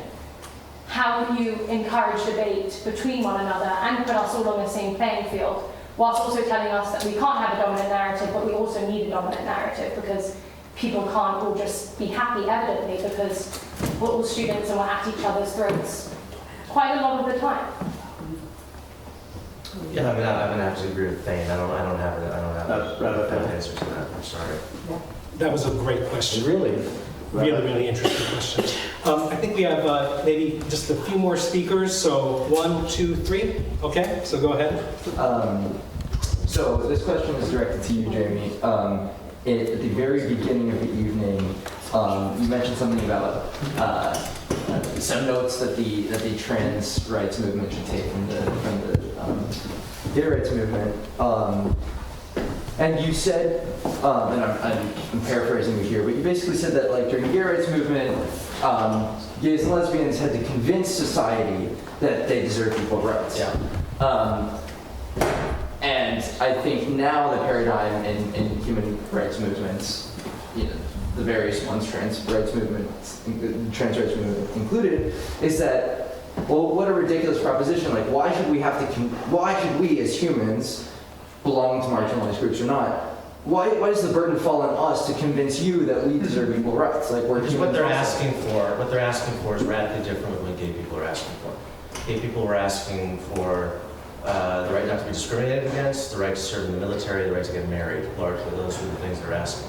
You have aspects of the trans rights movement now that are making claims upon reality that are debatable, okay? It is debatable whether or not someone with a penis can be a woman and should be declared, and should be deemed a woman by the state and should be allowed to use women's only spaces. It should be debatable. I mean, all these things that the trans rights movement has been claiming over the past 10 years are highly debatable propositions, not in a way that I think are far more controversial than what the gay rights movement was asking for. And the way they're going about doing this, there's no attempt at convincing. There's no give and take. There's no debating going on. It is, you are a fascist, you are a transphobe if you don't agree with me that a person with a penis is a woman. Could they say anything to convince you? Me? Yeah. No. So, but then you're not going to be able to convince them. Well, sorry. At this point, no. I'm open to hearing the argument. I think you. I'm sorry. Go ahead. Yeah. Well, I see your point that the demands are different. That the demands are very different, and that's not just different, radically. Okay. Well, so regardless of the marginalized group that's demanding, some change in their treatment by society at large, the demands are going to be different. Okay. The extent of that may or may not matter. My question specifically was actually whether you think that the burden of the marginalized community, or the burden lies on the marginalized community to convince the rest of society. It does. That's how it works. If you're a minority, that's how it works. You have to convince. In a democracy, it's the way it should be. We live in a democracy. Okay, within a democracy, you have to persuade people of your opinion. Was it up to Jews to do that in World War II? Come on, we stop with that. But for some people, but this is the problem. We're Jewish people. I know. And when we think about Nazis, we have an intuition that we don't have about trans people. Comparing the status of trans people to Jews in Hitler-era Germany is preposterous and insulting. No, some people say that there's an existential issue. Many people are saying, to quote Donald Trump, okay? It's preposterous. The status of trans people in this country is not comparable to Jews in 1933. But ignoring the trans, this is the marginalized group. Yes, we live in a democracy. Okay, we do live in a democracy with free speech and pluralism and First Amendment. And the way that the African American civil rights movement won its legal victories, the way that the gay rights movement won its legal victories, the way that the women's movement won their legal victories were through liberal means of lobbying Congress, of moral suasion, of protest. It was the African American civil rights movement that set the tone, that the gay rights movement, the women's rights movement. That is how, if you are a minority, that is how you win approval and acceptance in a democratic society. Is you have to convince. You don't think there's anything wrong with You can think it's wrong. You can think it's wrong. Let me finish. You can think it's wrong and whine and complain, and that's the reason why these latter-day left-wing woke movements are so unsuccessful, because they sit and they complain, it's not fair. It's not fair that I'm not getting my way. Well, you know what? That's life, okay? You have to convince people that you're right. That's it. There's no other way. Whether or not, I don't know what the alternative is. We're going to have some, woke committee of enlightened people who are just on a high, going to say, trans bathrooms for all, and, trans women are women. We don't live in that society. And I think that's the problem with the left right now, is they want that sort of rule by woke executives, okay? That's what they want. But that's not what we have. Okay, we live in a pluralistic federal democracy, right? Where there's lots of, the states have a lot of power, municipalities have power. We live in a divided government where we have an executive, we have a tripartite system where power is diffuse. And the only way that you can achieve anything, it's not just minorities, it's if you want to lobby for clean water, or if you want to lobby for universal health care, whatever your topic is, you have to convince people and persuade people that you are right. You can't just sit there and stomp your feet and say trans women are women and expect everyone to agree with you. It's just not how it works. It's not how the gay rights movement, they had to convince the American Psychiatric Association in 1973 to revoke their claim that gay people were mentally insane. And it took years of lobbying, years of persistent lobbying, okay, of going to these meetings annually and presenting the evidence and telling the psychiatrists, no, we're not sick, okay, and it took time, okay, but we won. And that's how any movement in a democracy wins. Is that what Stonewall was about? Stonewall was a reaction to police violence, okay? It was police were physically violating the First Amendment rights of gay people to congregate and were arresting them, and it was wrong, and they fought back. So that, but there's this whole, Stonewall, by the way, was a lot less important to the gay rights movement than it's made out to be. And it's been made out to be more important. The importance of it has been exaggerated by the radical left because they like the idea of throwing bricks at cops, okay? But that is not what won gay people civil rights in this country. I have a book coming out next summer that will really tell you why gay people have civil rights in this country. And it wasn't, 3 nights in New York and Greenwich Village throwing bricks at cops. As much as that was, great history and whatever, it was 50 years of lobbying, of making legal arguments, of fighting the medical establishment, of people coming out of the closet. I mean, that's what won gay people acceptance in this country. It wasn't 3 nights in Greenwich Village. I'm sorry. But you have to persuade people. We live in a democracy. You have to persuade people. I don't know what else. I don't know, unless you want some kind of woke utopia, which is what a lot of people on the left, they see. No, but a lot of people on the left, hey, but good luck going about. I mean, I don't know if you've noticed, there are a lot of people in this country who are like really on the other side of those questions, and you're not going to persuade them by the tactics that a lot of people on the woke left are persecuting. Okay, and I've been reading a lot of socialist writers, old school socialist writers. This guy, Freddie DeBoer, who had a great piece the other day in the New York Times. He said, democratic socialists need to take a hard look at ourselves in the mirror. We're not winning. And why aren't we winning? Because we're not convincing our fellow Americans. We actually have a good case, he said. There are a lot, most Americans want universal health care. Most Americans want all these things. But we have to go door to door and knocking on doors. We have to persuade people. We can't just, lecture coal workers in rural West Virginia. If you oppose transgender bathrooms, you're the enemy. I mean, that's not going to bring about socialism in this country. But that seems to be, this is, again, I'm quoting a democratic socialist. And I would encourage you to read his column in the New York Times. He made a very convincing case. Thane, do you want to give any comments? No, that's great. Just 2 more questions. One was back there, I think. Yes? Hi, so first of all, thank you, it was wonderful. Second of all, I want to ask, you talked a lot about microaggressions, macroaggressions, and I wanted to ask, criticizing wokeness on the left by moderate leftists has become, conversation is of course part of a much wider, and I would call it industry of criticizing wokeness. And my question is, in the very same way that a lot of quote-unquote wokeness is about the things that don't really matter, is obsessing with wokeness. Yes. Also in the face of Republicans gerrymandering and winning much more next year and the 2 years after that. Is that also paradoxically also something that can distract us from the real dangers in the very same way? I mean, the past 2 years I've really come around, and I'm, you can probably tell I'm center right, okay? But I've really come around the past couple of years. I'm reading all these socialists and listening to socialist podcasts, old school socialists, because they have a materialist view of society. And as much as I might disagree with their prescriptions, okay, I don't believe in the class war, and I don't want a socialist society, but their analysis, the materialist analysis, okay, of class and the importance of class, which I really believe class is the most important factor in American society. I think class determines your future job prospects, your future health, everything. Class is more determinative than race, okay? And the problem with the woke left is that they've obsessed with race to the exclusion of class. And you get, and I'm reading all these old school Marxist lefties now and listening to their podcasts because I think they have something really interesting to offer. And I do think on this, and I'm not going to name names because I know a lot of these people and kind of the anti-woke. Yeah. I think it's become a bit of a grift. I think it's become, in the same way that wokeness has become a grift, I think the anti-woke industry, I agree with you, there's an industry, there's a grifter aspect. I'm not going to say them, but what are both sides of this wokeness debate doing? A lot of them are ignoring class. They're obsessing over the trans issue, okay? They're obsessing over, the number of racial minorities and, in bean counting, all these things. All these issues are not affecting the vast majority of Americans, okay?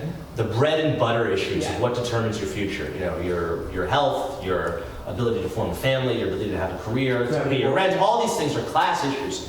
And the woke stuff is a giant, it's a fun, exciting distraction, it's entertaining, it gets everyone's blood boiling, right? And to be honest, I don't even like talking about these issues that much anymore because I don't think that they're that important. And I want to just kind of, write about history and read history books because I'm just so sick of it. I'm just so sick of our political debate and the culture war. It's culture war is what you're talking about. Yeah. And I think the culture war is ignoring class. Yeah, can I ask what you think about it?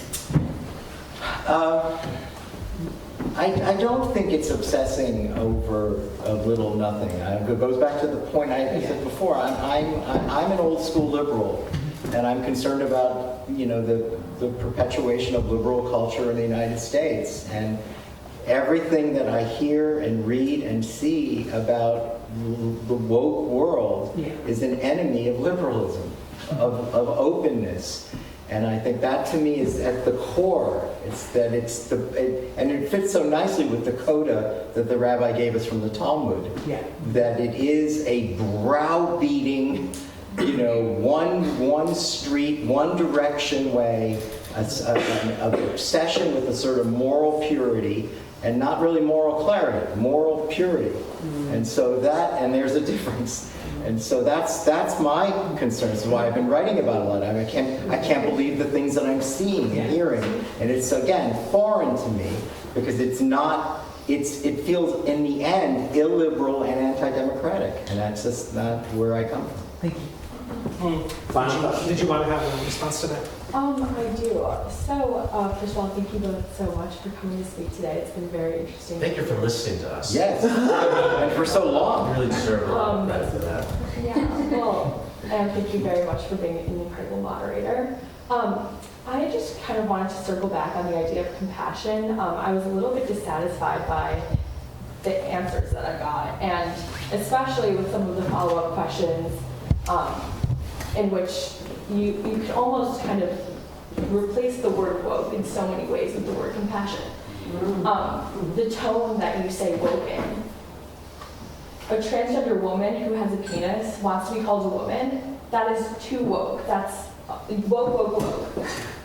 What about compassion? What about the idea that that's the right and the ability of that person to self-identify? Is that a matter of wokeness? Is that a matter of being PC? Or is that a matter of being able to empathize with someone? I will call anyone any name that they want to be called by. If you change your name because you've gone through a gender transition, absolutely.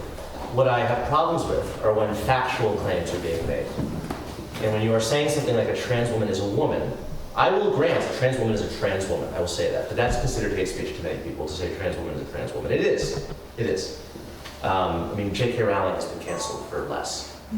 But if you're going to make a claim that a trans woman is a woman, that is a factually, in my mind, a factually specious claim. And I don't want to, it's like saying 2 + 2 is 5. And I just don't want to submit to that. So if other people want to do it, fine. But I don't want to be made to say that. So do you think that my content warning was really so offensive? Your content. Content warning at the beginning. No, I think it's patronizing. Well, I don't think that all content warnings are actually directed at people. I think content warnings say, content warning, sexual harassment. They don't say, if you're a rape victim, don't watch this. It says, by the way, what you're about to see has sexual harassment in it. And that it won't call anyone out. So it really shouldn't feel patronizing when you see a content warning. It depends, I mean, what you mean by content warning, trigger warnings. That's the term I'm familiar with. If it's just, I mean, they've been having those on television for decades, right? Before they show movies in the afternoons and there's violence. So that's nothing new.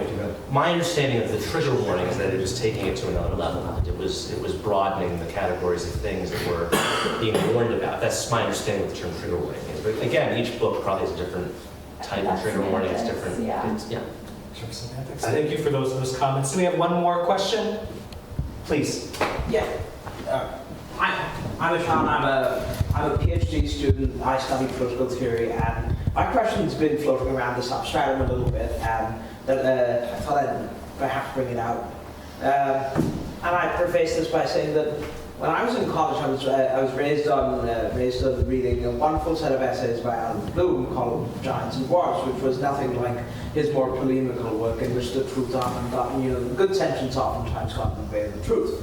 But this was a more honest work where he described himself as an old school liberal, and I think he writes about his time at Cornell, and he says that he was very disappointed that there was a change in education that took place, the change that whereas a liberal education, properly understood, was supposed to be done for its own sake and done so that you could become a better person. It was about pandering or anything but that.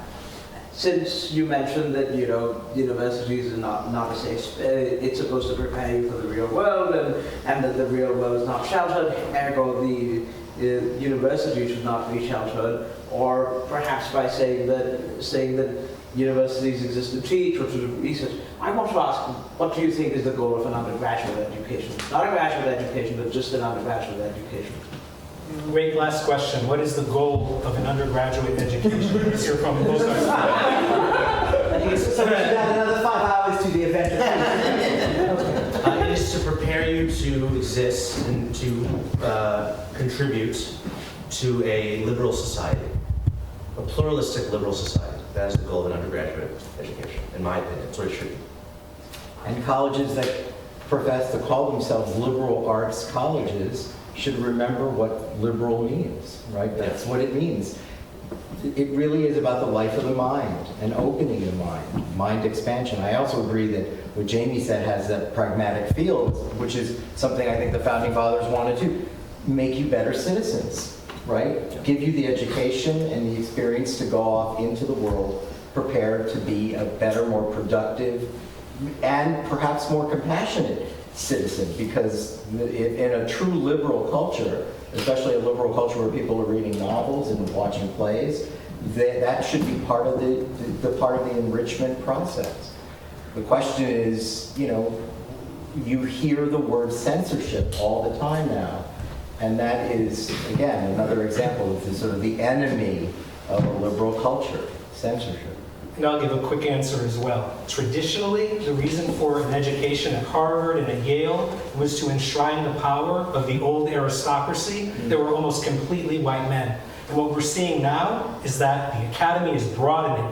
And as it broadens, there's going to be new groups with new ideas to share and new standards about what constitutes appropriate speech and hate speech. And that's something that we're all going to have to experience together. But now I hope an education is to give people good critical thinking skills and to give them the ability to listen to their opposition and also the ability to stand up for their existences.